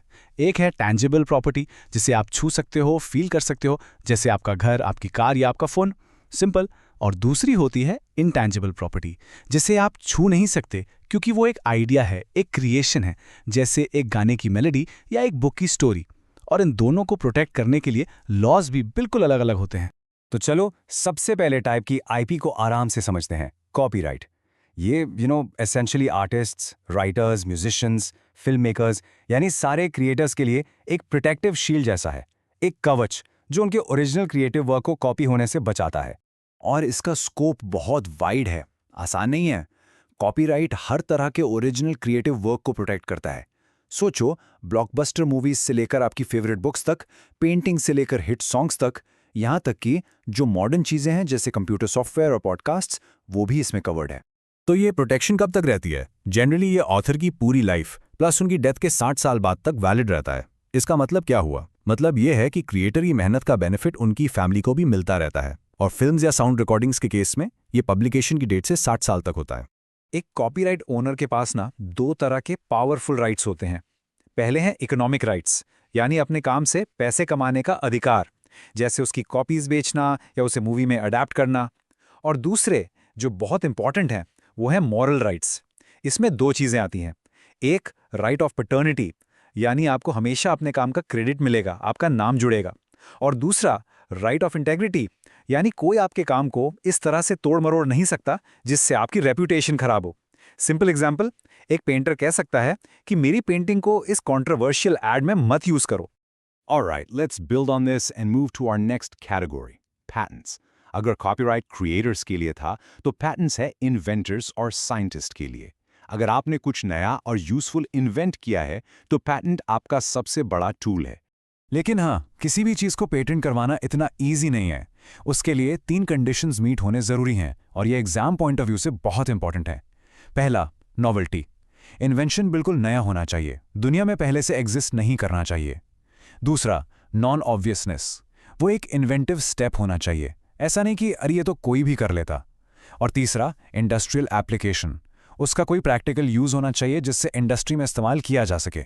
एक पेटेंट इन्वेंटर को 20 साल की एक्सक्लूसिव ओनरशिप यानी एक तरह से मोनोपोली देता है। अब आप सोचोगे 20 साल ही क्यों? सोचो एक फार्मा कंपनी ने एक नई वैक्सीन बनाने में सालों की रिसर्च और करोड़ों रुपए इन्वेस्ट किए, तो ये 20 साल उन्हें अपनी इन्वेस्टमेंट रिकवर करने और प्रॉफिट कमाने का एक फेयर चांस देते हैं। Make sense right? बट यहाँ एक बहुत इंपॉर्टेंट ट्रेड ऑफ है। इस 20 साल की प्रोटेक्शन के बदले में इन्वेंटर को अपनी इन्वेंशन की पूरी टेक्निकल जानकारी, पूरा फॉर्मूला, सब कुछ पब्लिक करना पड़ता है। इससे क्या होता है कि जब 20 साल बाद पेटेंट एक्सपायर हो तो वो नॉलेज सबके काम आ सके और उस टेक्नोलॉजी को यूज करके आगे और भी इनोवेशन हो सके। It's like giving back to society. चलो अब बात करते हैं ट्रेडमार्क्स की। सिंपल भाषा में ट्रेडमार्क आपके ब्रांड की पहचान है। ये वो निशान है जिससे कस्टमर आपको भीड़ में, मार्केट में पहचान लेता है। और ट्रेडमार्क कुछ भी हो सकता है, आपके ब्रांड का नाम, उसका लोगो, उसकी टैगलाइन, प्रोडक्ट का शेप, यहाँ तक कि कोई स्पेसिफिक कलर कॉम्बिनेशन भी। बेसिकली कुछ भी जो आपके प्रोडक्ट को मार्केट में कॉम्पिटिटर्स से अलग दिखाए। Just think about it. Titan नाम सुनते ही वॉच याद आती है, एडिडास के वो 3 स्ट्राइप्स देखते ही शूज, या पार्ले जी का वो येलो रैपर। आपको नाम पढ़ने की भी जरूरत नहीं, आप दूर से ही ब्रांड पहचान जाते हो। This brilliantly shows the power of a strong trademark. ये एक बहुत कॉमन सवाल है कि ये बड़ी बड़ी लग्जरी ब्रांड्स फुटपाथ पर फेक प्रोडक्ट्स बेचने वालों पर केस क्यों नहीं करती। इसके पीछे एक बिजनेस और लीगल स्ट्रैटेजी है। उन्हें पता है कि उनका जो एक्चुअल टारगेट कस्टमर है वो फुटपाथ से 500 रुपए की फेक गुची बेल्ट नहीं खरीदेगा, तो उनकी कोर सेल्स को डायरेक्ट नुकसान नहीं हो रहा। हाँ, अगर कोई बड़ी फैक्ट्री में लाखों फेक प्रोडक्ट्स बना रहा हो तब उस पर जरूर एक्शन लिया जाता है। अब 2 और स्पेशल टाइप्स ऑफ आईपी देखते हैं। पहला है ज्योग्राफिकल इंडिकेशंस यानी जीआई, और दूसरा है डिजाइन्स। देखो, जीआई टैग उस प्रोडक्ट को मिलता है जिसकी क्वालिटी या रेप्यूटेशन उसकी ज्योग्राफिकल ओरिजिन की वजह से है। जैसे दार्जिलिंग की चाय वहां के क्लाइमेट और सॉइल की वजह से ही स्पेशल है ना। वहीं दूसरी तरफ डिजाइन राइट प्रोडक्ट के आउटर लुक को, उसके विजुअल अपीयरेंस को प्रोटेक्ट करता है, जैसे स्विफ्ट कार का यूनिक शेप या कोक की बॉटल का वो आइकॉनिक डिजाइन। अब ये सोचना जरूरी है कि ये लॉज सिर्फ इंडिया में नहीं है। अगर आपका आइडिया सिर्फ एक देश में प्रोटेक्टेड हो और दूसरे में नहीं, तो क्या फायदा? इसीलिए ये इंटरनेशनल अग्रीमेंट्स बनाए गए हैं। ये ग्लोबल सिस्टम क्रिएट करते हैं ताकि आपके राइट्स को दूसरे देशों में भी रिकॉग्निशन और प्रोटेक्शन मिले। It's like a global safety net for creators and inventors in this interconnected world.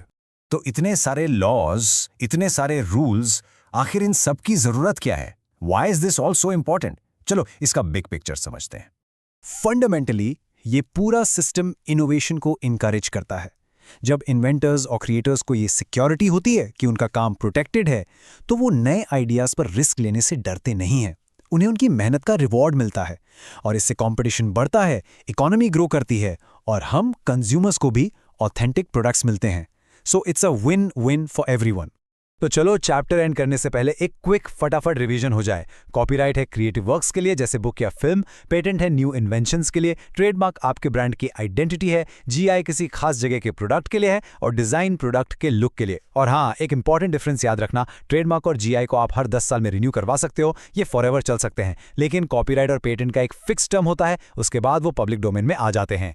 अब जब आपको इन सभी राइट्स के बारे में पता है तो सोचो वो अगला बड़ा आइडिया क्या है जिसे आप प्रोटेक्ट करना चाहोगे।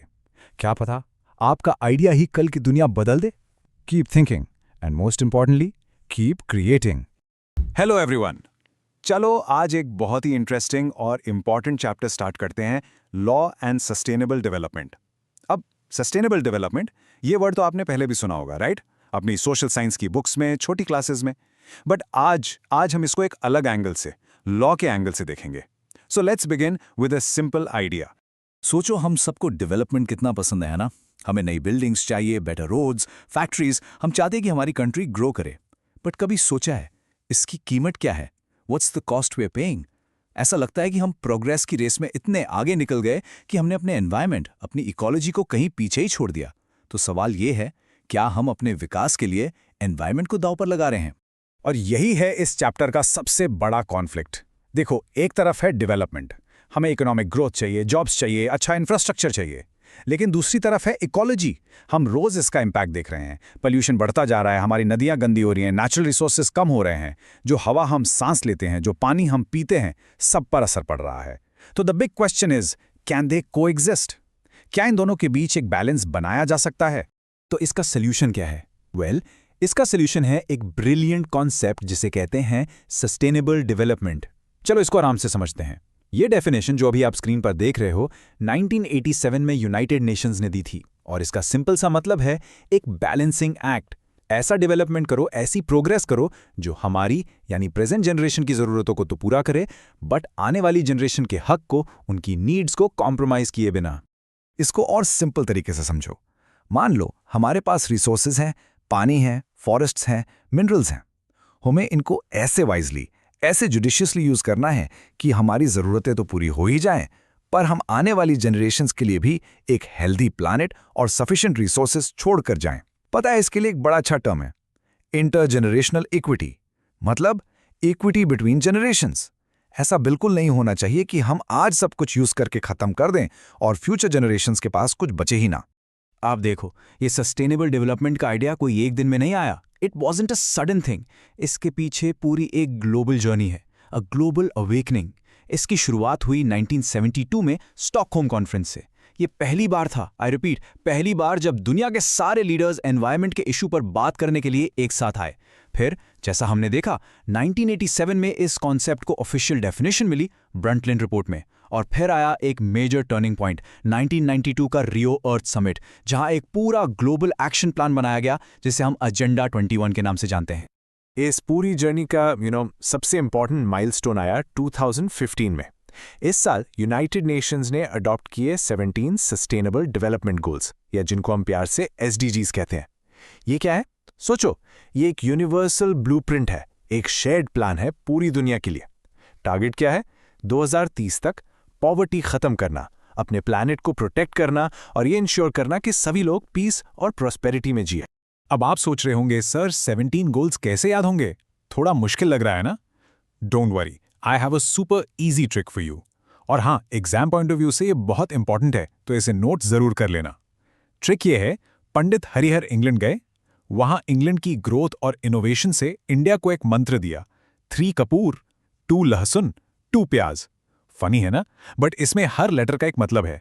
जैसे P for no poverty, H for zero hunger, दूसरा H फॉर गुड हेल्थ, और ऐसे ही आगे। Easy right? ये तो बस कुछ स्टार्टिंग के गोल्स हैं। द मेन आइडिया क्या है? एक ऐसी दुनिया बनाना जहां सबके लिए शांति हो, खुशहाली हो। और एक चीज नोटिस करो, ये गोल सिर्फ पेड़ पौधे या एनवायरनमेंट के बारे में नहीं है, बिल्कुल नहीं। इनका फोकस पॉवर्टी खत्म करने पर है, हंगर मिटाने पर है, सबको क्वालिटी एजुकेशन देने पर है, जेंडर इक्वालिटी लाने पर है। Basically it's a complete blueprint for a better society. Okay, अभी तक हम ग्लोबल लेवल पे बात कर रहे थे। Now let's bring this story home to India. हमारे देश में अचानक से एनवायरमेंटल लॉज पर इतना ज्यादा फोकस क्यों होने लगा? ऐसा क्या हुआ? Well, the reason was a tragedy, एक बहुत ही भयानक हादसा, द 1984 भोपाल गैस ट्रेजेडी। ये दुनिया के सबसे वर्स्ट इंडस्ट्रियल डिजास्टर्स में से एक था। इस एक इवेंट ने, जिसमें हजारों लोगों की जान चली गई, पूरे देश को झंझोड़ कर रख दिया। It was a powerful wake up call for us. Stockholm conference के बाद और स्पेशली भोपाल ट्रेजेडी के बाद इंडिया को रियलाइज हुआ कि हमें अब स्ट्रॉन्ग लीगल प्रोटेक्शन की जरूरत है। एनवायरनमेंट को अब हम हल्के में नहीं ले सकते। तो हमने क्या किया? हमने अपने सबसे बड़े कानून, द कॉन्स्टिट्यूशन ऑफ इंडिया, उसमें ही चेंजेस किए, उसमें ही एनवायरनमेंट के लिए प्रोविजंस ऐड थे। मोस्टली ये सब हुआ 42nd अमेंडमेंट 1976 के थ्रू। तो हमारा ये जो लीगल शील्ड है, जो एनवायरनमेंट को प्रोटेक्ट करता है, वो बेसिकली 3 इंपॉर्टेंट आर्टिकल्स पर टिका है। इसको ध्यान से समझो। नंबर 1, आर्टिकल 21, ये हमारा यानी हर सिटीजन का फंडामेंटल राइट है। नंबर 2, आर्टिकल 48A, ये स्टेट यानी गवर्नमेंट पर एक ड्यूटी डालता है। एंड नंबर 3, आर्टिकल 51AG, ये हम सब पर एज सिटीजन्स एक फंडामेंटल ड्यूटी लगाता है। तो देखो, right, states duty and citizens duty, तीनों कवर हो गए। और यहां पर सुप्रीम कोर्ट ने एक कमाल का काम किया, एक गेम चेंजिंग इंटरप्रिटेशन दी। सुप्रीम कोर्ट ने कहा कि आर्टिकल 21 यानी राइट टू लाइफ, इसका मतलब सिर्फ सांस लेना या जिंदा रहना नहीं है। No, it means the right to live with human dignity. और सोचो, क्या डिग्निटी के साथ जीना एक गंदे पोल्यूटेड एनवायरनमेंट में पॉसिबल है? बिल्कुल नहीं। इसलिए right to a clean and healthy environment को राइट टू लाइफ का ही पार्ट माना गया। कितना ब्रिलियंट कनेक्शन है, राइट? फंडामेंटल राइट्स और इकोलॉजी दोनों जुड़ गए। चलो, तो कॉन्स्टिट्यूशन ने तो एक सॉलिड फाउंडेशन रख दी, बट हमें स्पेसिफिक लॉज भी तो चाहिए थे, राइट? पोल्यूशन जैसे कॉन्क्रीट इश्यूज से डील करने के लिए ऐसे लॉज जो ग्राउंड लेवल पे काम करें। और इन्हीं न्यू लॉज के जरिए हमने अपने इंटरनेशनल कमिटमेंट्स जैसे स्टॉकहोम कॉन्फ्रेंस में जो वादे किए थे उनको भी पूरा किया। भोपाल गैस ट्रेजेडी के ठीक 2 साल बाद 1986 में हमारा पार्लियामेंट एक बहुत पावरफुल एक्ट लेकर आया, द एनवायरनमेंट प्रोटेक्शन एक्ट। पता है इसको क्या कहते हैं? इसको कहते हैं अम्ब्रेला लेजिस्लेशन। अम्ब्रेला क्यों? क्योंकि जैसे एक छाता हमें बारिश से बचाता है, वैसे ही ये एक अकेला एक्ट बहुत सारे अलग अलग एनवायरमेंटल इश्यूज को कवर करता है, और ये सेंट्रल गवर्नमेंट को काफी पावर्स देता है एनवायरनमेंट को प्रोटेक्ट करने के लिए। पर कहानी यहां खत्म नहीं हुई। इस अम्ब्रेला एक्ट के अलावा हमारे पास और भी स्पेसिफिक लॉज हैं, जैसे पानी के पोल्यूशन के लिए है द वाटर एक्ट, हवा के पोल्यूशन के लिए है द एयर एक्ट, और एक बहुत ही जरूरी लॉ है 2010 का एनजीटी एक्ट। इसने तो एक स्पेशल कोर्ट ही बना दिया, द नेशनल ग्रीन ट्रिब्यूनल। इनका काम ही यही है कि एनवायरनमेंट से जुड़े केसेस को जल्दी से जल्दी फास्ट ट्रैक तरीके से सॉल्व किया जाए। ठीक है, लॉज तो बन गए, बहुत सारे अच्छे अच्छे कानून हैं, but the real question is इनको इम्प्लीमेंट कौन करेगा, इनको एनफोर्स कौन करेगा ऑन द ग्राउंड? वेल, इसके लिए हमारे पास हैं स्पेशल बॉडीज। इन्हें हम कहते हैं स्टैच्यूटरी बॉडीज, क्योंकि इन्हें पार्लियामेंट ने एक स्टैच्यूट यानी एक एक्ट के अंडर बनाया है।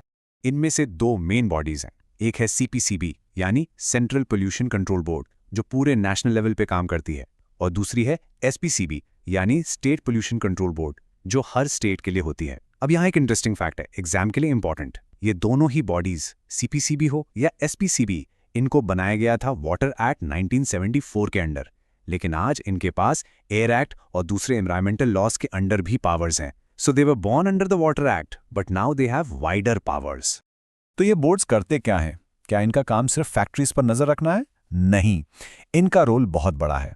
ये गवर्नमेंट को टेक्निकल मैटर्स पर एडवाइस करते हैं, ये स्टैंडर्ड सेट करते हैं कि हमारे पानी और हवा की क्वालिटी कैसी होनी चाहिए, पब्लिक में अवेयरनेस फैलाने के लिए प्रोग्राम्स चलाते हैं। और हाँ, सबसे इंपॉर्टेंट, कोई भी नई इंडस्ट्री शुरू होने से पहले उसे इनसे एक नो ऑब्जेक्शन सर्टिफिकेट यानी एनओसी लेना पड़ता है। बिना एनओसी के नो इंडस्ट्री। तो हमने पूरी जर्नी देखी, कैसे ग्लोबल प्रॉब्लम से शुरुआत हुई, इंटरनेशनल मीटिंग्स हुई, फिर इंडिया में कॉन्स्टिट्यूशन में चेंजेस आए, नए लॉज बने, सीपीसीबी और एसपीसीबी जैसी बॉडीज बनी, पूरा एक सिस्टम तैयार है। लेकिन लॉज और सरकारी बॉडीज अकेले सब कुछ नहीं कर सकती। द रियल चेंज, असली बदलाव हमारे एक्शन से आएगा, आपके और मेरे एक्शन से। तो अब मैं ये सवाल आपसे पूछता हूँ, what is your role in this? आपका क्या रोल है? सोचो, एक छोटा सा स्टेप, प्लास्टिक का यूज कम करना, पानी बचाना, इलेक्ट्रिसिटी सेव करना, ये छोटी छोटी चीजें एक बहुत बड़ा डिफरेंस ला सकती हैं। So I leave you with this thought, what's that one green habit you are going to start from today? Hello students, सोच लीजिए आपके पास एक ब्रिलियंट बिजनेस आइडिया है, जबरदस्त। लेकिन फर्स्ट कस्टमर के बारे में सोचने से पहले भी एक बहुत बहुत क्रूशियल डिसीजन लेना पड़ता है। आपका बिजनेस लीगली किस फॉर्म का होगा? ये चॉइस आपके पैसे, आपके रिस्क और आपके फ्यूचर पे बहुत बड़ा इम्पैक्ट डालती है। तो चलिए इसको अच्छे से समझते हैं। हर बिजनेस को, चाहे वो छोटी सी स्टार्टअप हो या एक बहुत बड़ी कॉर्पोरेशन, उसे एक लीगल आइडेंटिटी, एक पहचान देनी पड़ती है। कानून की नज़र में उसकी एक प्रेजेंस होनी चाहिए। तो सही फॉर्म कैसे चूज करें? आइए एक जर्नी पे चलते हैं और देखते हैं कि कैसे एक छोटा सा आइडिया एक बहुत बड़ी जानी मानी कंपनी में बदल जाता है। चलिए बिल्कुल शुरुआत से शुरू करते हैं। अक्सर सफ़र एक अकेले इंसान से शुरू होता है, एक 1 पर्सन आर्मी जिसके पास एक विजन है, और ये हमें ले जाता है हमारे सबसे पहले और सबसे सिंपल बिजनेस स्ट्रक्चर पे, द सोल प्रोप्राइटरशिप। जैसा नाम वैसा काम। सोल का मतलब ओनली और प्रोप्राइटर का मतलब ओनर। ऐसे बिजनेसेस आप हर जगह देखते हैं। आपके पास के किराने की दुकान, कॉर्नर वाला कैफे या कोई फ्रीलांस डिजाइनर जो घर से काम कर रहा है।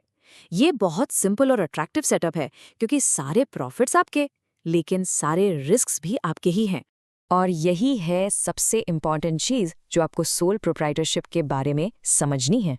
लीगली आप ही बिजनेस हो, कोई फर्क नहीं है। ऐसे सोचिए, बिजनेस आपका ही एक एक्सटेंशन है, जैसे आपका हाथ या पैर। उसकी अपनी कोई अलग पहचान नहीं है। और यहाँ पे आके बात थोड़ी सीरियस हो जाती है, क्योंकि कानून की नज़र में आप और बिजनेस एक ही हो तो आपकी लाइबिलिटी हो जाती है अनलिमिटेड। अनलिमिटेड लाइबिलिटी, इसका मतलब क्या है? सिंपल सा मतलब है कि अगर बिजनेस फेल हुआ और उस पे कर्जा है तो क्रेडिटर्स आपके पर्सनल एसेट्स, मतलब आपका घर, आपकी गाड़ी, आपकी सेविंग्स, सब पर हाथ डाल सकते हैं। Everything is at risk. लेकिन अब क्या होता है जब आपका बिजनेस ग्रो करने लगता है? आपको शायद और पैसा चाहिए, थोड़ी एक्स्ट्रा हेल्प चाहिए या किसी से आइडियाज डिस्कस करने हैं। तो आप सोचते हैं कि किसी दोस्त या को फाउंडर के साथ टीम अप कर लें। और यहाँ एंट्री होती है पार्टनरशिप की। पार्टनरशिप में कम से कम 2 लोग होते हैं और मैक्सिमम 50 तक जा सकते हैं। अब देखो, आगे जाकर झगड़े ना हो, इसलिए सारी चीजें एक लीगल डॉक्यूमेंट में लिख ली जाती हैं, जिसे कहते हैं पार्टनरशिप डीड। ये अग्रीमेंट आपकी रूल बुक है। कौन क्या करेगा, प्रॉफिट्स कैसे बटेंगे और अगर कोई छोड़ना चाहे तो क्या होगा। और एक चीज नोटिस करो जो बिल्कुल सेम है। यहाँ भी कानून बिजनेस को एक अलग पर्सन की तरह नहीं देखता। कानून के लिए पार्टनर्स ही बिजनेस है। वो अभी भी लीगली एक ही हैं और इसके काफी बड़े इम्प्लीकेशंस होते हैं। ये जो लाइन आप स्क्रीन पे देख रहे हैं, all for one and one for all, ये सिर्फ एक अच्छा कोट नहीं है। पार्टनरशिप में ये कानून है। इसका मतलब है कि अगर आपके पार्टनर ने कोई बिजनेस गलती की जिससे बहुत पैसों का नुकसान हुआ, तो आप दोनों उस पूरे कर्जे के लिए लीगली रिस्पॉन्सिबल हो और पहले की तरह लाइबिलिटी अभी भी अनलिमिटेड है। आपके पर्सनल एसेट्स अभी भी रिस्क पर हैं, पर अब किसी और की गलती की वजह से भी। तो बिजनेस तो सक्सेसफुल हो रहा है, लेकिन वो अनलिमिटेड लाइबिलिटी वाली बात शायद आपको रात को सोने नहीं दे रही। जितना बड़ा बिजनेस उतना बड़ा रिस्क। तो अब सबसे बड़ा सवाल ये है, आप अपनी फैमिली को, अपने घर को, अपनी सेविंग्स को बिजनेस के रिस्क से कैसे बचाएंगे? और ये हमें लाता है इस सफर के गेम चेंजर पर। ये है अनलिमिटेड लायबिलिटी की प्रॉब्लम का सॉल्यूशन। अब हम एक पावरफुल कॉन्सेप्ट इंट्रोड्यूस करने वाले हैं जिसे कहते हैं सेपरेट लीगल एंटिटी। और जैसा कि आप देख सकते हैं, ये एक जरूरी सेफ्टी शील्ड की तरह काम करता है। तो सेपरेट लीगल एंटिटी का एक्चुअल मतलब क्या है? इसका सिंपल मतलब है कि अब कानून आपके बिजनेस को एक अलग आर्टिफिशियल पर्सन मानता है। वो आपसे अलग है। वो अपने नाम पे प्रॉपर्टी खरीद सकता है, कॉन्ट्रैक्ट साइन कर सकता है और उस पर केस भी हो सकता है। अगर कोई कंपनी पे केस करता है तो वो कंपनी पे केस कर रहा है, आप पर पर्सनली नहीं। और इस सेपरेट आइडेंटिटी से आपको मिलता है सबसे बड़ा प्राइज, लिमिटेड लायबिलिटी। अब आपकी बिजनेस की रिस्क्स और आपकी पर्सनल लाइफ के बीच एक शील्ड, एक दीवार खड़ी हो गई है। आपकी रिस्पॉन्सिबिलिटी सिर्फ उतने पैसों तक है जो आपने बिजनेस में इन्वेस्ट किए हैं। That's it. आपके पर्सनल एसेट्स आखिरकार सेफ हैं। ओके, अब इस टेबल को देखो, इसमें काफी इंफॉर्मेशन है, तो इसको आराम से ब्रेक डाउन करते हैं। वो सेफ्टी शील्ड पाने के लिए हमारे पास 2 मेन रास्ते हैं। एक है LLP और दूसरा है प्राइवेट लिमिटेड कंपनी। सबसे इंपॉर्टेंट रो देखो, लाइबिलिटी वाली। दोनों में क्या लिखा है? लिमिटेड। यही तो मेन पॉइंट है। बस फर्क इतना है कि LLP यानी लिमिटेड लाइबिलिटी पार्टनरशिप थोड़ा फ्लेक्सिबल पार्टनरशिप जैसा है, लेकिन कंपनी वाली सेफ्टी के साथ। और प्राइवेट कंपनी वो थोड़ी ज़्यादा फॉर्मल और स्ट्रक्चर्ड होती है। उसके रूल्स भी ज़्यादा होते हैं कंपनीज एक्ट के अंडर। अब अगर आप डिसाइड करते हैं कि प्राइवेट कंपनी सही रास्ता है, तो आप ऐसे ही शुरू नहीं कर सकते। एक प्रॉपर प्रोसेस होता है, जैसा आप यहाँ देख सकते हैं। आपको डिजिटल सिग्नेचर्स लेने पड़ेंगे, एक यूनिक नाम रिजर्व करना होगा और कुछ खास डॉक्यूमेंट्स ऑनलाइन फाइल करने होंगे। ये एक स्ट्रक्चर्ड प्रोसेस है, पर इसी से आपको वो मजबूत लीगल प्रोटेक्शन मिलती है। जो लोग एग्जाम्स के लिए पढ़ रहे हैं, इस प्रोसेस को नोट कर लेना। चलो इमेजिन करते हैं कि आपकी प्राइवेट कंपनी एक बहुत बड़ी सक्सेस बन गई है, एक हाउस होल्ड नेम। लेकिन आपके सपने और भी बड़े हैं। आप हर बड़े शहर में ऑफिस खोलना चाहते हैं, नए प्रोडक्ट्स लॉन्च करना चाहते हैं और ग्लोबल लेवल पे कम्पीट करना चाहते हैं। इन सब चीज़ों के लिए चाहिए बहुत सारा पैसा, जितना आप और आपके पार्टनर्स नहीं दे सकते। सोल्यूशन, आप पब्लिक चाहते हैं। पब्लिक जाने का मतलब है कि कंपनी अपने छोटे छोटे हिस्से, जिन्हें शेयर्स कहते हैं, आम जनता को बेचती है, और ये होता है स्टॉक मार्केट के थ्रू। रिलायंस या टाटा जैसी बड़ी बड़ी कंपनीज ऐसे ही अपने बड़े बड़े एक्सपेंशन प्रोजेक्ट्स के लिए हजारों करोड़ रुपए रेज करती हैं। तो प्राइवेट और पब्लिक में असल फर्क क्या है? सारी बात इस पर आती है कि कंपनी का हिस्सा कौन खरीद सकता है। जैसा स्लाइड दिखा रही है, एक प्राइवेट कंपनी एक्सक्लूसिव होती है, ओनरशिप सिर्फ 200 मेंबर्स तक ही लिमिटेड है, जबकि एक पब्लिक कंपनी सबके लिए ओपन है। कोई भी स्टॉक मार्केट पे जाकर एक शेयर खरीद सकता है और कंपनी का पार्ट ओनर बन सकता है। तो ये रही पूरी कहानी, एक अकेले इंसान के सपने से लेकर एक पब्लिकली ट्रेडेड कंपनी तक का सफर। चलिए अब सब कुछ एक साथ एक फाइनल कंपैरिजन में देखते हैं, ताकि सारी चॉइसेस बिल्कुल क्रिस्टल क्लियर हो जाएं। ये है अल्टीमेट समरी चार्ट। अगर आप इस पूरे एक्सप्लेनर से सिर्फ एक चीज याद रखना चाहते हैं तो लायबिलिटी वाली रो देखिए। ये अनलिमिटेड से शुरू होती है, मतलब हाई पर्सनल रिस्क। फिर जैसे ही आप एलएलपी या कंपनी बनाते हैं, ये लिमिटेड हो जाती है, आपके पर्सनल एसेट सेफ हो जाते हैं। यही वो सबसे बड़ा फैसला है जो हर बिजनेस ओनर को लेना पड़ता है, आप कितना पर्सनल रिस्क लेने को तैयार हैं। तो अब जब आप सारे रास्ते जानते हैं, आपका ग्रेट आइडिया कौन सा रास्ता लेगा? ये सिर्फ एक लीगल सवाल नहीं है, ये एक स्ट्रेटेजिक सवाल है जो आपके कंट्रोल, आपके प्रॉफिट्स, आपके रिस्क और आपके फ्यूचर को इफेक्ट करता है। सही स्ट्रक्चर आपकी ग्रोथ की नींव बन सकता है और गलत स्ट्रक्चर एक जाल। चॉइस आपकी है, सोच समझ के चुनिएगा। हेलो स्टूडेंट्स, हम सब ने मूवीज में, न्यूज में क्राइम, कोर्ट, पनिशमेंट इन सब के बारे में सुना है, लेकिन लॉ की नजर में इनका असली मतलब क्या होता है? कोई भी सिंपल सा एक्शन एक क्रिमिनल ऑफेंस कैसे बन जाता है? आज हम इंडिया के क्रिमिनल लॉज के बेसिक्स को एकदम सिंपल तरीके से समझेंगे। रेडी हो? चलो लेट्स डाइव इनटू दिस। सोचो इसके बारे में। एक तरफ हीरो ने गलत तो किया और किसी की जान चली गई, बट क्या उसका इंटेंशन सच में विलन को मारने का था? क्या सिर्फ एक एक्ट करना ही क्राइम है, या उसके पीछे की सोच, जो इंटेंशन है, वो भी मैटर करती है? आज हम इसी पजल को सॉल्व करेंगे और समझेंगे कि कोई एक्ट सच में क्राइम कब बनता है। ओके, सबसे पहले चलो लॉ की दो बड़ी ब्रांचेस को समझते हैं, सिविल और क्रिमिनल। ज्यादातर झगड़े इन्हीं दो कैटेगरीज में आते हैं, लेकिन ये आपस में बहुत बहुत अलग हैं और इनको सॉल्व करने का तरीका भी बिल्कुल डिफरेंट है। तो देखो, एक सिविल रॉन्ग एक प्राइवेट मामला होता है दो लोगों के बीच में। फॉर एग्जाम्पल, अगर ए ने बी से घर खरीदने का कॉन्ट्रैक्ट तोड़ दिया, यहां गोल विक्टिम को उसके फाइनेंशियल लॉस के लिए कॉम्पेंसेट करना है।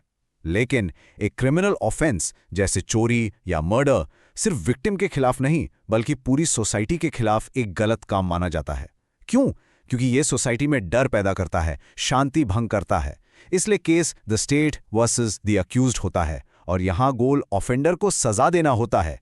सिर्फ कॉम्पेंसेशन से काम नहीं चलता। सोचो, ओके, सो ये क्या होगा? बिल्कुल सही, ये एक सिविल रॉन्ग है। ये आपके और आपके पड़ोसी के बीच का एक प्राइवेट मामला है। आप कोर्ट से कॉम्पेंसेशन मांगोगे ताकि दीवार ठीक हो सके, ना कि आपके पड़ोसी को जेल हो जाए। तो यहां सबसे इंपॉर्टेंट बात यह है, एक प्राइवेट हार्म जनरली एक सिविल रॉन्ग होता है, लेकिन एक ऐसा हार्म जो पूरी सोसाइटी को अफेक्ट करे, वो क्राइम बन जाता है। अब आते हैं सबसे इंटरेस्टिंग पार्ट पर। हर क्राइम के दो एसेंशियल इंग्रेडिएंट्स होते हैं, और अगर इन दोनों में से एक भी मिसिंग है तो लीगली वो एक्ट क्राइम नहीं है। जैसे चाय बनाने के लिए चाय पत्ती और पानी दोनों जरूरी हैं, वैसे ही क्राइम के लिए ये दो चीजें एब्सोल्युटली जरूरी हैं। चलो देखते हैं ये क्या है। पहला और शायद सबसे इंपॉर्टेंट इंग्रेडिएंट है मेंस रिया। ये एक लैटिन टर्म है जिसका मतलब है गिल्टी माइंड, यानी गलत काम करने की नीयत, अ क्रिमिनल इंटेंशन। अगर कुछ गलती से या एक्सीडेंट से हो जाए तो वो क्राइम नहीं होता, उस एक्शन के पीछे एक गलत क्रिमिनल सोच का होना जरूरी है। दूसरा इंग्रेडिएंट है एक्टस रेयर्स, जिसका मतलब है गिल्टी एक्ट। ये वो एक्चुअल फिजिकल काम है जिसे कानून ने मना किया है, जैसे चोरी करना, किसी को मारना या फ्रॉड करना। सिर्फ सोचना क्राइम नहीं है, उस सोच पर फिजिकली एक्ट करना भी जरूरी है। तो ये है क्राइम का फंडामेंटल फॉर्मूला, अ गिल्टी माइंड प्लस अ गिल्टी एक्ट। अगर इन दोनों में से एक भी एलिमेंट मिसिंग है तो लॉ की नज़र में वो क्राइम नहीं है। इसका परफेक्ट एग्जाम्पल है सेल्फ डिफेंस। एक्टस रेयस यानी किसी को चोट पहुंचाने का एक्ट तो है, लेकिन मेंस रेया यानी गिल्टी माइंड मिसिंग है। आपका इंटेंशन क्राइम करना नहीं था, बल्कि अपनी जान बचाना था। चलो अब थोड़ा और डीप जाते हैं। हमने मेंस रेया की बात की, जहां इंटेंशन बहुत जरूरी है, लेकिन लोग अक्सर इंटेंशन और मोटिव में कंफ्यूज हो जाते हैं। ये दोनों रिलेटेड हैं, पर लॉ की दुनिया में इनका मतलब बिल्कुल अलग है। Let's break it down. इससे ऐसे समझो, मोटिव एक्शन के पीछे का वाई है। मान लो एक आदमी को अपने बच्चे की लाइफ सेविंग सर्जरी के लिए पैसों की जरूरत है, ये उसका मोटिव है। अब इस मोटिव को पूरा करने के लिए वो एक बैंक लूटने का प्लान बनाता है। बैंक लूटने का जो एक्ट है वो उसका इंटेंशन है, द व्हाट। कोर्ट में इस क्रिमिनल इंटेंशन को प्रूव करना सबसे जरूरी है। एक अच्छा मोटिव एक क्रिमिनल एक्ट को अच्छा नहीं बना सकता। बच्चे को बचाना एक नेक मकसद है, लेकिन बैंक लूटने का इरादा इल्लीगल है और इसी वजह से ये एक क्राइम है। तो एक क्राइम आखिर होता कैसे है? ऐसा नहीं कि सोचा और हो गया।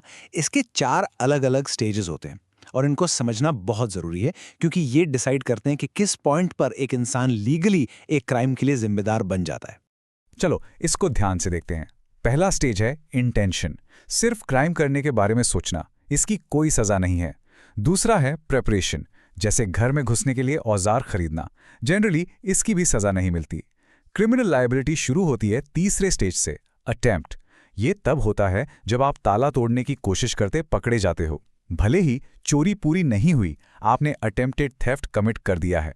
और चौथा स्टेज है कमीशन, जब क्राइम सक्सेसफुली हो जाता है। की पॉइंट जो याद रखना है, लीगल लायबिलिटी अटेम्प्ट स्टेज से शुरू होती है। ऑफ कोर्स हर रूल का एक एक्सेप्शन होता है। कुछ बहुत सीरियस ऑफेंसेस के लिए, जैसे डकॉइटी, जो हथियारबंद लोगों का ग्रुप करता है, या देश के खिलाफ जंग छेड़ना, इनकी सिर्फ तैयारी करना भी अपने आप में एक क्राइम है। अगर कोई ग्रुप डकॉइटी प्लान करते हुए हथियार इकट्ठे करते पकड़ा गया, तो उन्हें सिर्फ प्रिपरेशन के लिए भी सजा मिल सकती है। ऐसा इसलिए है क्योंकि ये स्पेसिफिक क्राइम्स सोसाइटी के लिए बहुत बड़ा खतरा हैं। अब जब हमने बिल्डिंग ब्लॉक्स समझ लिए हैं, चला देखते हैं कि रियल वर्ल्ड में अलग अलग तरह के क्राइम्स कैसे होते हैं। सारे क्राइम्स एक जैसे नहीं होते। उनके तरीके, उनके टारगेट्स और सोसाइटी पर उनका असर सब बहुत अलग हो सकता है। ब्रॉडली हम क्राइम्स को इन कैटेगरीज में डिवाइड कर सकते हैं। क्राइम्स अगेंस्ट द पर्सन होते हैं, जिसमें सीधा सीधा बॉडीली हार्म होता है। क्राइम्स अगेंस्ट प्रॉपर्टी, जैसे चोरी। और क्राइम्स अगेंस्ट मोरालिटी, जो सोसाइटी के एथिकल स्टैंडर्ड्स को वायलेट करते हैं। फिर 2 स्पेशल कैटेगरीज आती हैं जिन पर हमें ध्यान देना चाहिए, व्हाइट कॉलर और ऑर्गेनाइज्ड क्राइम्स। यहाँ एक बहुत बड़ा फर्क दिखता है। एक तरफ है स्ट्रीट क्राइम्स, जैसे चोरी या मारपीट, जो अक्सर दिखते हैं और वायलेंट होते हैं। दूसरी तरफ है व्हाइट कॉलर क्राइम्स। ये हाई स्टेटस लोग करते हैं, बड़े कॉर्पोरेट एग्जीक्यूटिव्स, गवर्नमेंट ऑफिशियल्स, जो अपने ट्रस्ट की पोजीशन का गलत इस्तेमाल करते हैं। सोचो बड़े बड़े फाइनेंशियल स्कैम्स या टैक्स चोरी के बारे में। भले ये नॉन वायलेंट हो, इनका इकोनॉमिक इम्पैक्ट इतना बड़ा हो सकता है कि लाखों लोगों की जिंदगी बर्बाद हो जाए। ऑलराइट, क्लास खत्म होने से पहले चलो एक क्विक रिकैप करते हैं उन कोर कॉन्सेप्ट्स का जो हमने आज पढ़े हैं, ताकि सब कुछ एकदम पक्का हो जाए।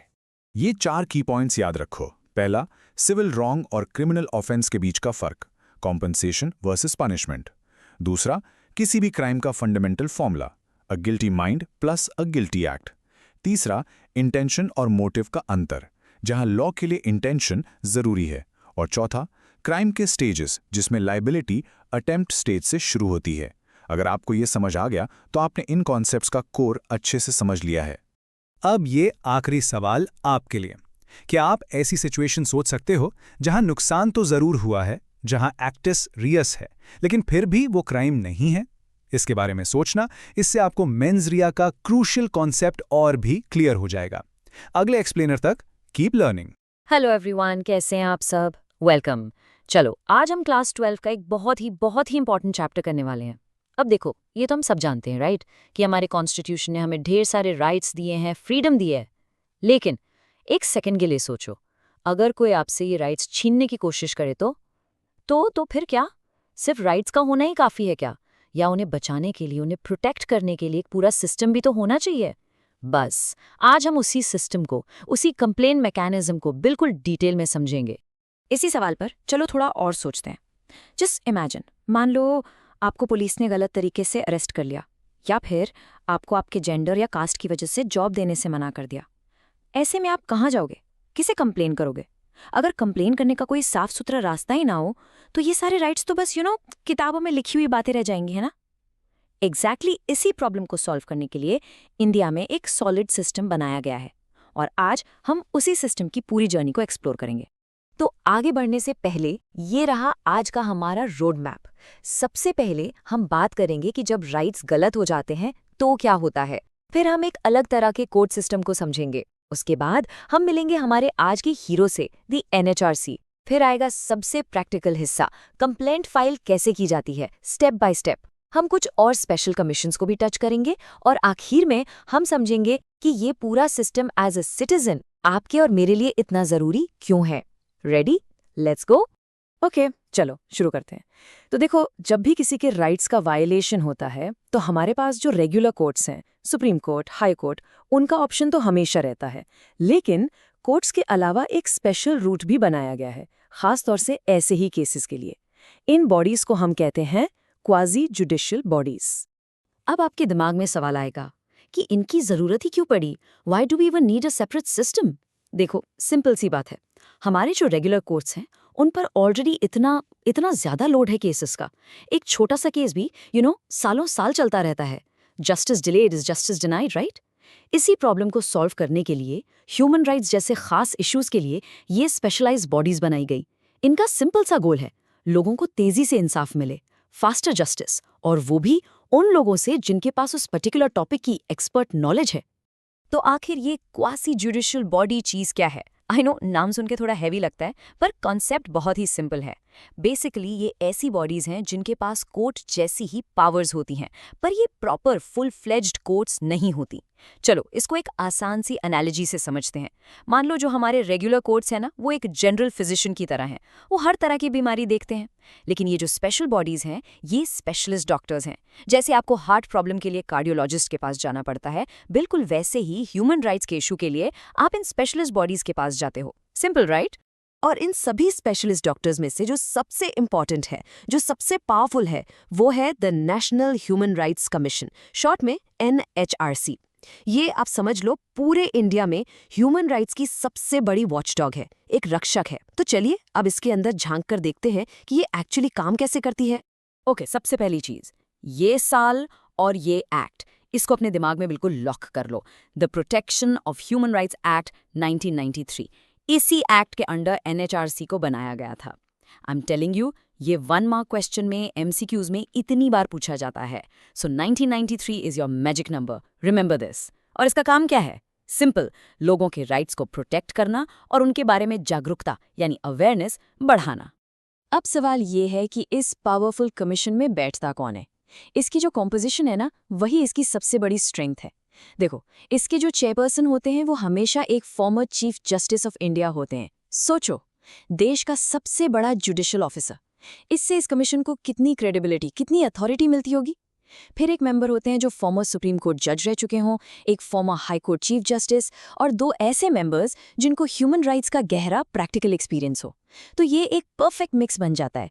टॉप लेवल लीगल एक्सपर्टीज भी है और ग्राउंड लेवल नॉलेज भी है। तो इतने हाई प्रोफाइल मेंबर्स को चुनता कौन है? वेल, फाइनल अपॉइंटमेंट तो प्रेसिडेंट ऑफ इंडिया करते हैं, लेकिन वो अकेले डिसीजन नहीं लेते। वो एक हाई लेवल कमेटी की सलाह पर, उनके रिकमेंडेशन पर काम करते हैं। और इस कमेटी में कौन होता है? प्राइम मिनिस्टर होते हैं, लोकसभा के स्पीकर, होम मिनिस्टर और a very important person, leader of opposition भी होते हैं। अब आप सोचो, लीडर ऑफ ऑपोजिशन को क्यों रखा गया है? ताकि जो अपॉइंटमेंट्स हों वो बिल्कुल फेयर हों, पॉलिटिकली न्यूट्रल हों। ऐसा ना हो कि गवर्नमेंट अपनी मर्जी से किसी को भी बिठा दे। ये चीज इस बॉडी की इंडिपेंडेंस को गारंटी करती है। ओके, चलो एक छोटा सा ब्रेक लेते हैं, एक क्विक क्विज टाइम। अभी हमने डिस्कस किया है, so your memory should be fresh. NHRC का चेयरपर्सन कौन होना कंपलसरी है? आपके ऑप्शंस हैं A, a serving supreme court जज, B, a former chief justice of India, या C, द लॉ मिनिस्टर। सोचो, what do you think? Yes, you got it. The answer is B, a former Chief Justice of India. ये point बच्चों बिल्कुल मत भूलना, बहुत important है। चलो अब पावर की बात करते हैं। NHRC के पास आखिर पावर्स हैं क्या? तो सिंपल वर्ड्स में इसके पास एक सिविल कोर्ट की सारी पावर्स होती हैं। अब इसका मतलब क्या हुआ?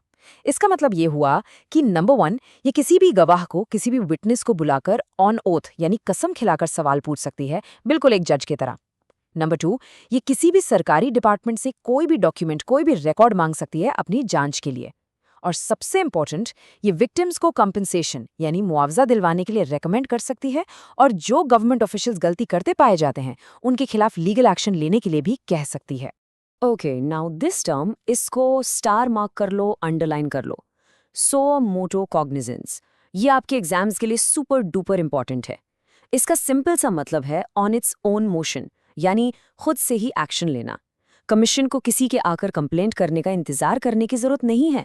अगर उन्होंने न्यूज़पेपर में पढ़ लिया या टीवी पर देख लिया कि कहीं पर ह्यूमन राइट्स का वायोलेशन हो रहा है, जैसे मान लो कहीं चाइल्ड लेबर हो रहा है, तो कमीशन उस न्यूज़ रिपोर्ट के बेसिस पर खुद से ही इन्वेस्टिगेशन शुरू कर सकती है। ये उन लोगों के लिए एक बहुत बड़ी ताकत है जो इतने डरे हुए हैं या कमजोर हैं कि वो खुद आगे आकर कंप्लेंट नहीं कर सकते। ऑलराइट, अब तक हमने थियोरी समझ ली।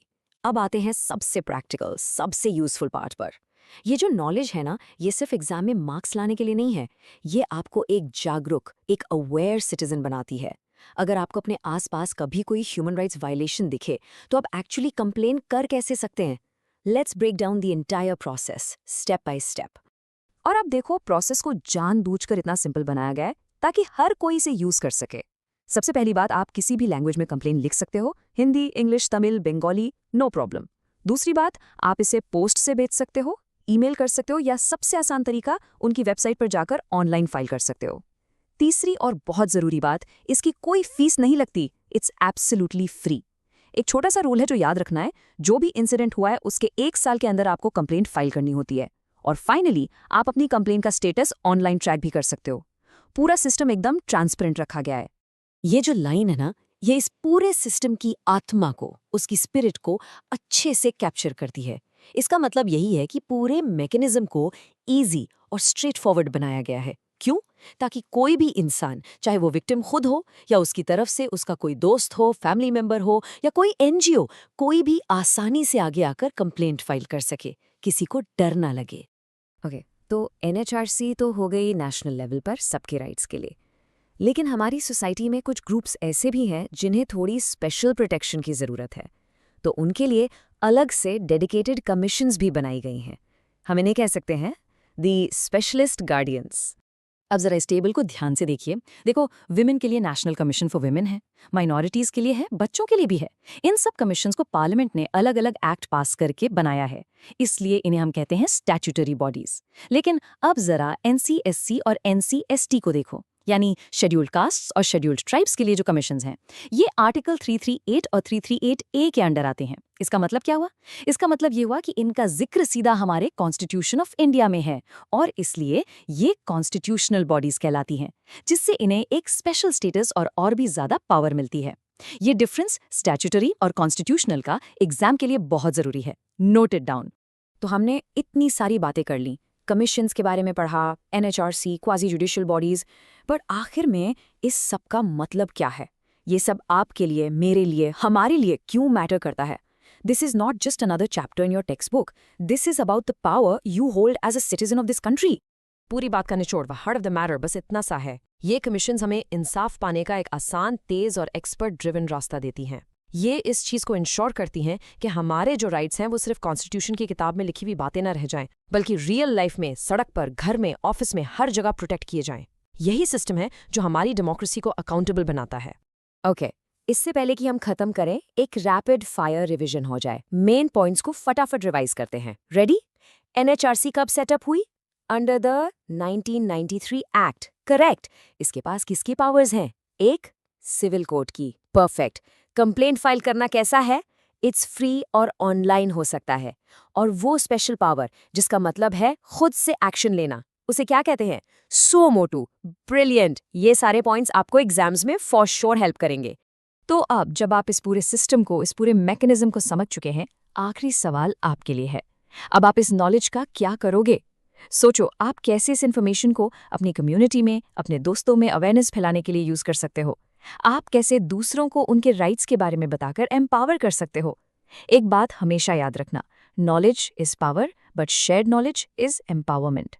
ये सिर्फ एक चैप्टर नहीं है, ये एक जिम्मेदारी है। इस पर जरूर सोचना। All the very best. Hello students, welcome. तो आज हम लीगल स्टडीज का एक ऐसा चैप्टर उठाने वाले हैं जिसका नाम सुनते ही थोड़ा डर सा लगता है, इंटरनेशनल लॉ। बट मेरी गारंटी है इस सेशन के एंड तक ये चैप्टर आपको बिल्कुल क्रिस्टल क्लियर हो जाएगा और इनफैक्ट इंटरेस्टिंग भी लगेगा। तो चलिए स्टार्ट करते हैं। चलो इसको ना एक रियल लाइफ सिचुएशन से समझते हैं, to really get a feel for it. आप सब शुएब मलिक और सानिया मिर्जा को तो जानते ही, राइट? एक पाकिस्तानी सिटीजन, एक इंडियन सिटीजन, और रहते हैं दुबई में। अब जस्ट इमेजिन, अगर उनके बीच कोई लीगल इशू आ जाता है, मान लो डाइवोर्स का, तो सवाल यह है कि कौन सा कानून लगेगा, इंडिया का लॉ, पाकिस्तान का, या फिर दुबई का? देखो, यहाँ पर आके हमारे जो नॉर्मल डोमेस्टिक लॉज हैं वो तो इनसफिशिएंट हो जाते हैं, काम नहीं कर पाते। तो बस इसी तरह की जो क्रॉस बॉर्डर प्रॉब्लम्स हैं और ऑफ कोर्स देशों के बीच के जो बड़े बड़े डिस्प्यूट्स हैं, उनको सॉल्व करने के लिए हमें एक बिगर लीगल फ्रेमवर्क चाहिए, और वही माय फ्रेंड्स है इंटरनेशनल लॉ। तो आज के इस डिस्कशन का रोड मैप क्या रहेगा? हम बेसिकली इन 5 चीजों पर फोकस करेंगे। हमें इसकी ज़रूरत क्यों है, ये है क्या, इसके रूल्स आते कहाँ से हैं, इसके टाइप्स क्या हैं और इंडिया से इसका क्या लेना देना है। तो चलिए एक एक करके सबको आराम से समझते हैं। ओके, सो सबसे पहला सवाल, आखिर ये इंटरनेशनल लॉ है क्या? इसको लॉ ऑफ नेशंस भी बोला जाता है। लेट्स ब्रेक इट डाउन, इसको आसान शब्दों में समझें। बिल्कुल सिंपल टर्म्स में ये वो रूल्स और प्रिंसिपल्स का सिस्टम है जो अलग अलग देशों के यानी स्टेट्स के रिलेशंस को रेगुलेट करता है। लेकिन यहाँ पर एक वर्ड है जो सबसे ज़्यादा क्रूशियल है, एंड दैट इज़ कंसेंट। ये पूरा सिस्टम कंसेंट बेस्ड है। इसका मतलब क्या हुआ? मतलब ये कि देश अपनी मर्जी से, अपनी सहमति से इन रूल से बंधे होते हैं, उन पर कोई फोर्स नहीं कर रहा। ओके, अब इसको और अच्छे से समझने के लिए ना बेस्ट तरीका है इसको अपने डोमेस्टिक लॉ से यानी म्यूनिसिपल लॉ से कंपेयर करना। अब देखो, हमारे देश में क्या होता है, पार्लियामेंट लॉ बनाती है, पुलिस और कोर्ट्स उसको एनफोर्स करते हैं और हम सब पर वो बाइंडिंग है, राइट? बट इंटरनेशनल लेवल पर सोचो, क्या कोई वर्ल्ड पार्लियामेंट है? नहीं। क्या कोई वर्ल्ड पुलिस है जो आके अरेस्ट कर ले? बिल्कुल नहीं। यहां सब कुछ देशों की आपसी सहमति और कोऑपरेशन पर डिपेंड करता है। और बस यही वो रीजंस हैं जिनकी वजह से कई एक्सपर्ट्स इंटरनेशनल लॉ को एक वीक लॉ कहते हैं। क्यों? क्योंकि देखो, कोई सेंट्रल अथॉरिटी नहीं है लॉ बनाने के लिए, कोई जबरदस्ती एनफोर्स करने वाली ग्लोबल पुलिस नहीं है। इवन जो इंटरनेशनल कोर्ट ऑफ जस्टिस है यानी ICJ, वो भी किसी केस को तभी सुन सकती है जब दोनों देश अपनी सहमति दें। और UN जनरल असेंबली, वो सिर्फ रिकमेंडेशंस पास कर सकती है, बाइंडिंग लॉज नहीं। तो आप समझ रहे हो, एनफोर्समेंट मैकेनिज्म बहुत वीक है compare to domestic law. Okay, तो आखिर ये रूल्स और लॉज आते कहाँ से हैं? इनका सोर्स क्या है? वेल, इसके लिए हमें देखना होगा article 38(1) of the ICJ statute. ये हमें इसके मेन सोर्सेज के बारे में बताता है। सो इसके 3 प्राइमरी सोर्सेज हैं। Number 1, treaties. ट्रीटीज क्या है? सिंपली सोचो, ये देशों के बीच में रिटन कॉन्ट्रैक्ट्स जैसे हैं, फॉर्मल एग्रीमेंट्स। Number 2, custom. ये थोड़ा इंटरेस्टिंग है।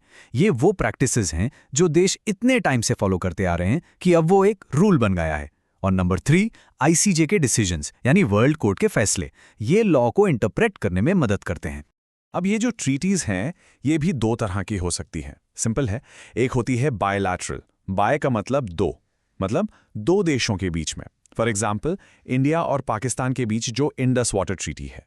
और दूसरी होती है मल्टीलैटरल। मल्टी मतलब मैनी, जिसमें बहुत सारे देश एक साथ आते हैं। Best example is the UN charter. Okay, अब कस्टमरी लॉ को थोड़ा ध्यान से समझो, ये थोड़ा सा ट्रिकी है। इसके लिए ना 2 एलिमेंट्स का होना जरूरी है। पहला है स्टेट प्रैक्टिस, मतलब देश उस चीज को कंसिस्टेंटली और वाइड स्प्रेड तरीके से कर रहे हैं।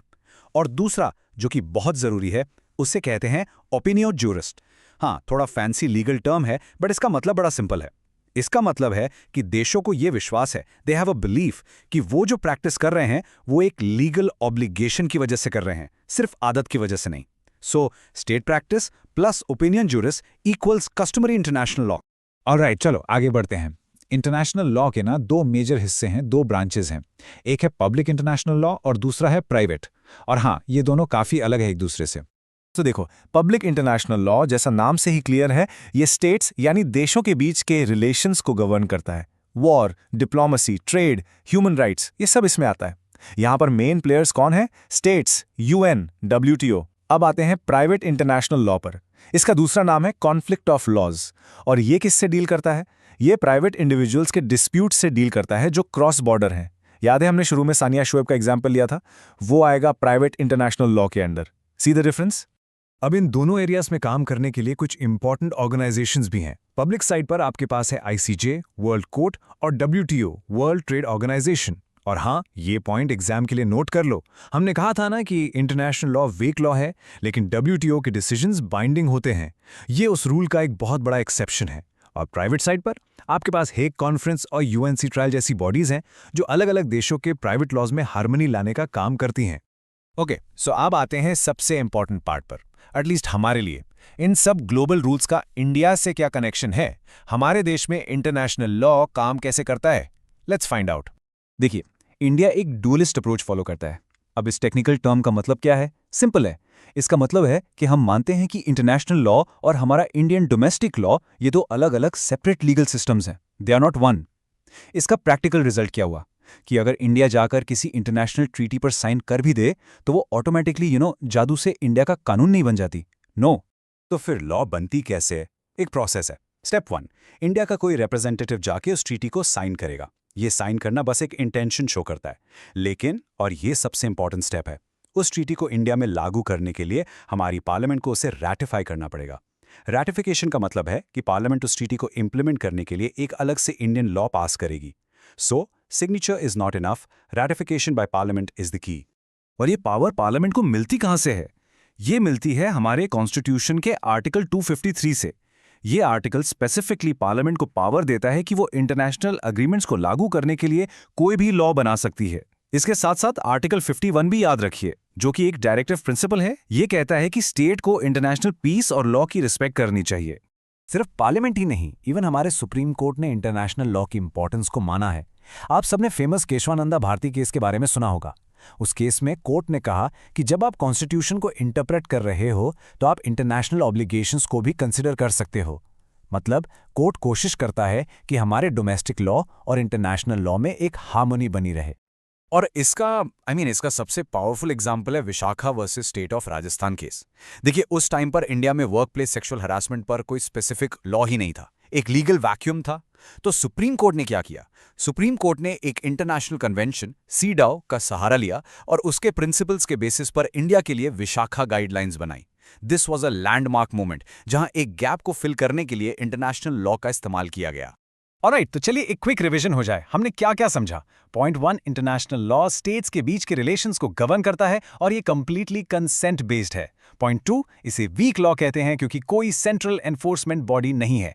पॉइंट 3, इसके मेन सोर्सेज हैं ट्रीटीज, कस्टम और आईसीजे के डिसीजंस। पॉइंट 4, इसके दो टाइप्स हैं, public for states and private for individuals. और last and most important point for us, India dualist model follow करता है, यानी पार्लियामेंट को आर्टिकल 253 के अंडर लॉ बनाना पड़ता है टू इंप्लीमेंट अ ट्रीटी। ये की टेकअवेज हैं, इनको बिल्कुल मत भूलना। तो जाते जाते मैं आपके लिए एक सवाल छोड़ रहा हूं। हमने इतनी बार कहा कि ये एक वीक लॉ है, इसकी कोई स्ट्रॉन्ग एनफोर्समेंट नहीं है, सब कंसेंट पर है। तो फिर सोचो कि इंडिया जैसे देश या इवन पावरफुल कंट्रीज इसको फॉलो ही क्यों करते हैं? Why do they bother? सोचिए इसके बारे में। शायद इसका आंसर क्रेडिबिलिटी में है, इंटरनेशनल रिलेशंस में है, म्यूचुअल कॉपरेशन में है। Think about it. चलिए, thank you so much. Hello students, चलो आज हम इंडिया के लीगल प्रोफेशन का एक बहुत ही इंटरेस्टिंग सफर देखेंगे। ये चैप्टर ना सिर्फ एग्जाम के लिए इंपॉर्टेंट है बल्कि काफी इंटरेस्टिंग भी है। It tells a story. Okay, let's dive into this. इस चैप्टर को समझने के लिए हम इसे 5 हिस्सों में ब्रेक डाउन करेंगे, एकदम क्लियर रोड मैप की तरह। Will start with the British era, फिर आएंगे गेम चेंजिंग एडवोकेट्स एक्ट 1961 पर, फिर समझेंगे कि बार काउंसिल्स का क्या रोल है, लॉयर्स के कोड ऑफ कंडक्ट को देखेंगे, एंड फाइनली वुमेन का इस प्रोफेशन में जो स्ट्रगल और कंट्रीब्यूशन रहा है उस पर बात करेंगे। रेडी?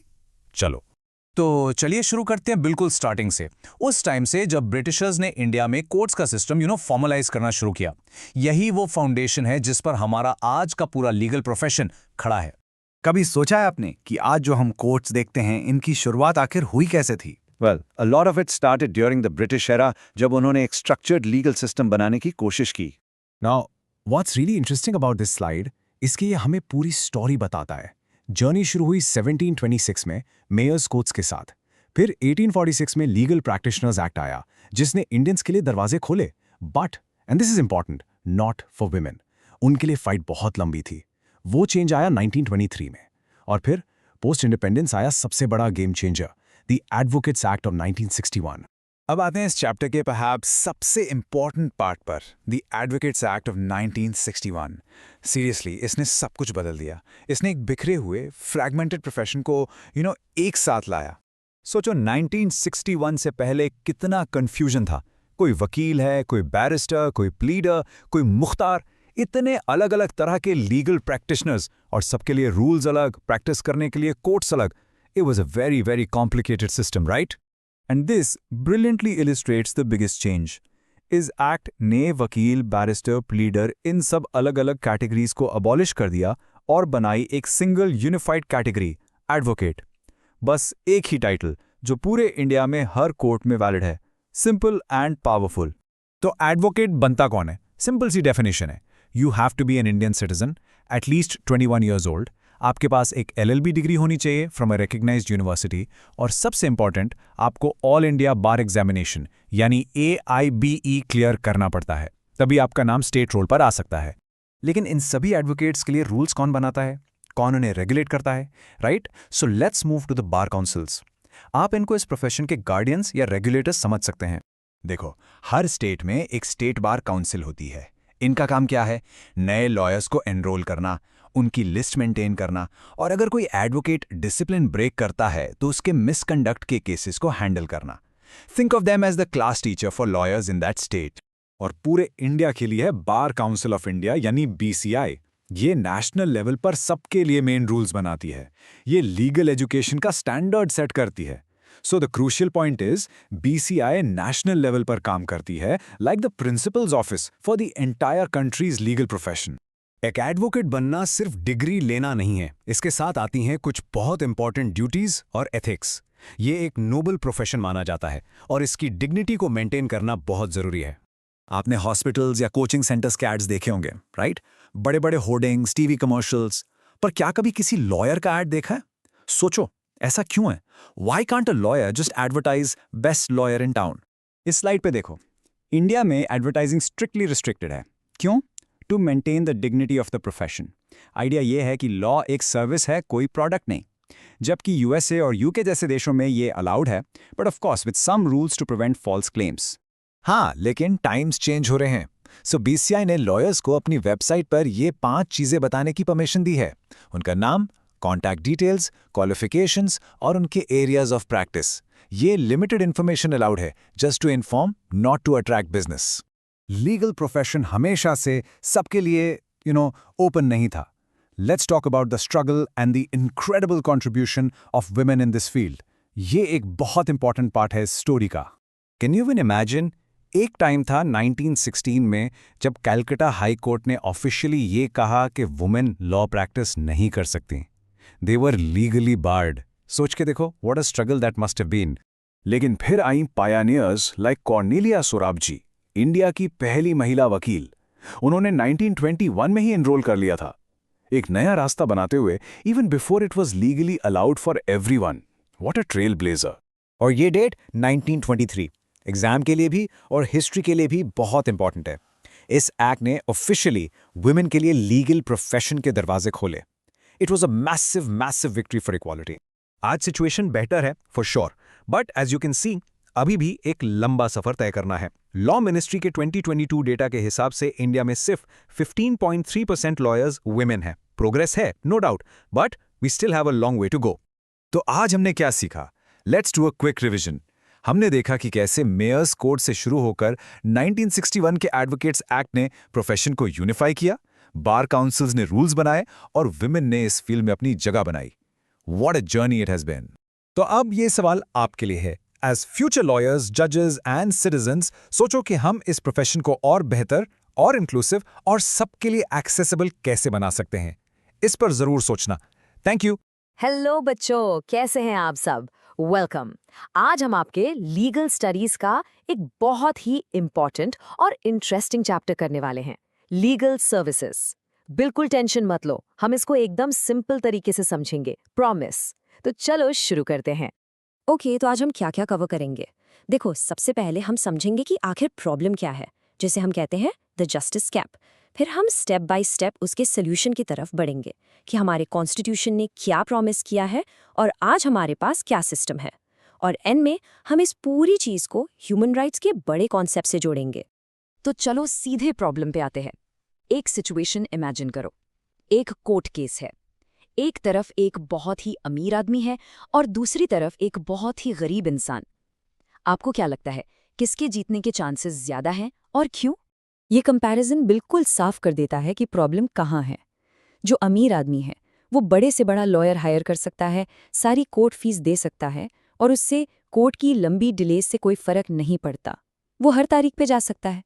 लेकिन जो गरीब इंसान है वो ये सब अफोर्ड ही नहीं कर सकता और इसी वजह से अक्सर वो अपना केस हार जाता है। तो यहाँ एक बहुत बड़ा सवाल उठता है, क्या इसका मतलब ये है कि अगर आपके पास पैसा नहीं है तो आपको इंसाफ नहीं मिलेगा? जवाब है बिल्कुल नहीं। और यही इस चैप्टर का मेन पॉइंट है।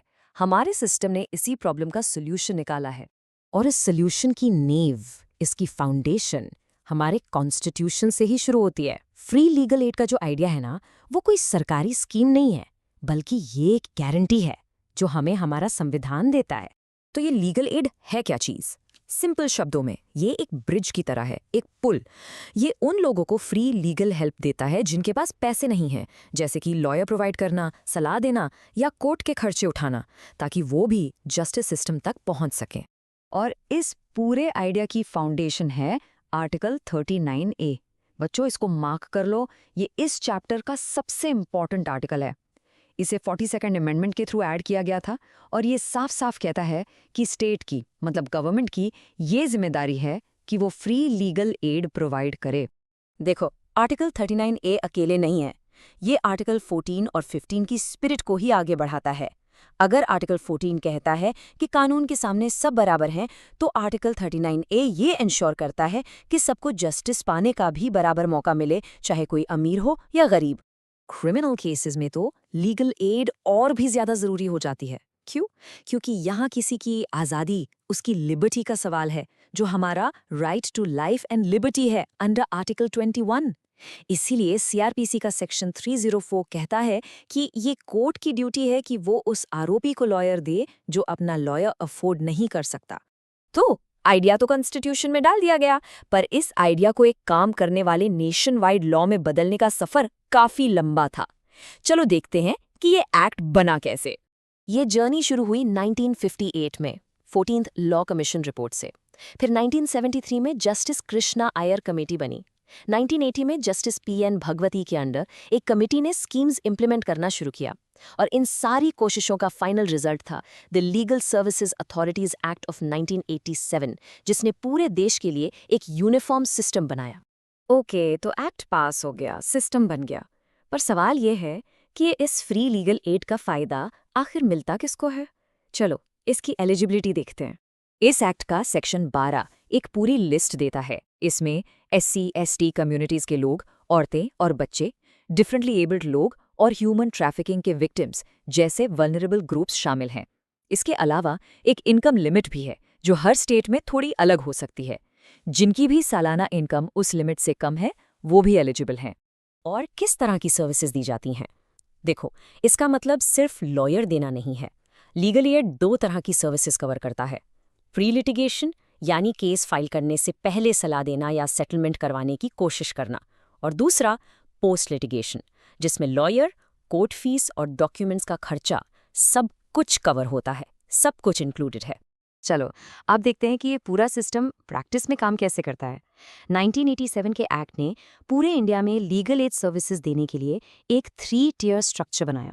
ये है वो 3 टियर स्ट्रक्चर, नालसा, सालसा और डालसा। इसको एक पिरामिड की तरह समझो। सबसे ऊपर नेशनल लेवल पर है नालसा, यानी नेशनल लीगल सर्विसेज अथॉरिटी, जो पॉलिसीज बनाती है। फिर स्टेट लेवल पर सालसा और डिस्ट्रिक्ट लेवल पर डालसा इन पॉलिसीज को इम्प्लीमेंट करते हैं, मतलब जमीन पर उतारते हैं। और हाँ, क्वालिटी का भी ध्यान रखा जाता है। नालसा ने 2010 में कुछ रेगुलेशंस बनाए। इसके हिसाब से जो लॉयर्स लीगल एड के लिए चुने जाते हैं उन्हें पैनल लॉयर्स कहते हैं और उनके पास कम से कम 3 साल का एक्सपीरियंस होना जरूरी है। उनका सिलेक्शन एक कमिटी करती है और वो क्लाइंट से कोई पर्सनल फीस नहीं ले सकते। इस एक्ट का एक और बहुत इंपॉर्टेंट हिस्सा है लोक अदालत का कॉन्सेप्ट। आप इन्हें पीपल्स कोर्ट्स यानी जनता की अदालत समझ सकते हो। ये बहुत इनफॉर्मली काम करते हैं। यहाँ कोई कोर्ट फीस नहीं लगती, प्रोसेस बहुत फ्लेक्सिबल होता है और फैसले बहुत जल्दी हो जाते हैं। इससे फॉर्मल कोर्ट्स पर भी बोझ कम होता है। फिर 2002 में एक अमेंडमेंट के जरिए परमानेंट लोक अदालत बनाए गए। ये खास तौर पर पब्लिक यूटिलिटी सर्विसेज से जुड़े रोजमर्रा के झगड़ों के लिए हैं, जैसे बिजली, पानी या टेलीफोन के बिल के इश्यूज, और ये उन्हें कोर्ट जाने से पहले ही सुलझाने की कोशिश करते हैं। तो हमने एक्ट समझ लिया, सिस्टम समझ लिया। अब इस सबको थोड़ा बड़े पर्सपेक्टिव से, सोशल जस्टिस और ह्यूमन राइट्स के नजरिए से देखते हैं। और ये सबसे जरूरी बात है, इंसाफ तक पहुंच यानी एक्सेस टू जस्टिस सिर्फ एक सुविधा नहीं है, ये एक बेसिक ह्यूमन राइट है, एक बुनियादी मानव अधिकार। खुद सोचो, अगर आप सिर्फ पैसा ना होने की वजह से अपने राइट्स के लिए कोर्ट नहीं जा सकते, तो उन राइट्स का क्या फायदा? वो तो सिर्फ कागज पर लिखे हुए शब्द रह गए ना। और यही इस चैप्टर का कोर आइडिया है। सवाल ये है कि अगर इंसाफ बेचा जाए, डिलीवर ना किया जाए, तो हमारे अधिकारों की, हमारे राइट्स की क्या कीमत रह जाती है। लीगल एड ही वो चीज़ है जो ये इंश्योर करती है कि इंसाफ हर एक को मिले, ना कि सिर्फ उन्हें जो इसे खरीद सकते हैं। चलो अब एकदम फटाफट रिवाइज करते हैं। प्रॉब्लम क्या थी? जस्टिस बहुत महंगा था। सोल्यूशन कहाँ से आया? कॉन्स्टिट्यूशन के आर्टिकल 39A से। इसको लागू करने के लिए कौन सा लॉ बना? 1987 का एक्ट। सिस्टम क्या बनाया गया? नालसा, सालसा, दालसा का नेटवर्क और लोक अदालत। और इस सब का अल्टीमेट गोल क्या है? सोशल जस्टिस और सबके लिए एक्सेस टू जस्टिस को सच बनाना। आई होप ये चैप्टर अब आप सबको एकदम क्रिस्टल क्लियर हो गया होगा। हमेशा याद रखिए, असली बराबरी तभी होती है जब इंसाफ का रास्ता हर किसी के लिए खुला हो, चाहे उसकी जेब में पैसा हो या ना हो। Thank you.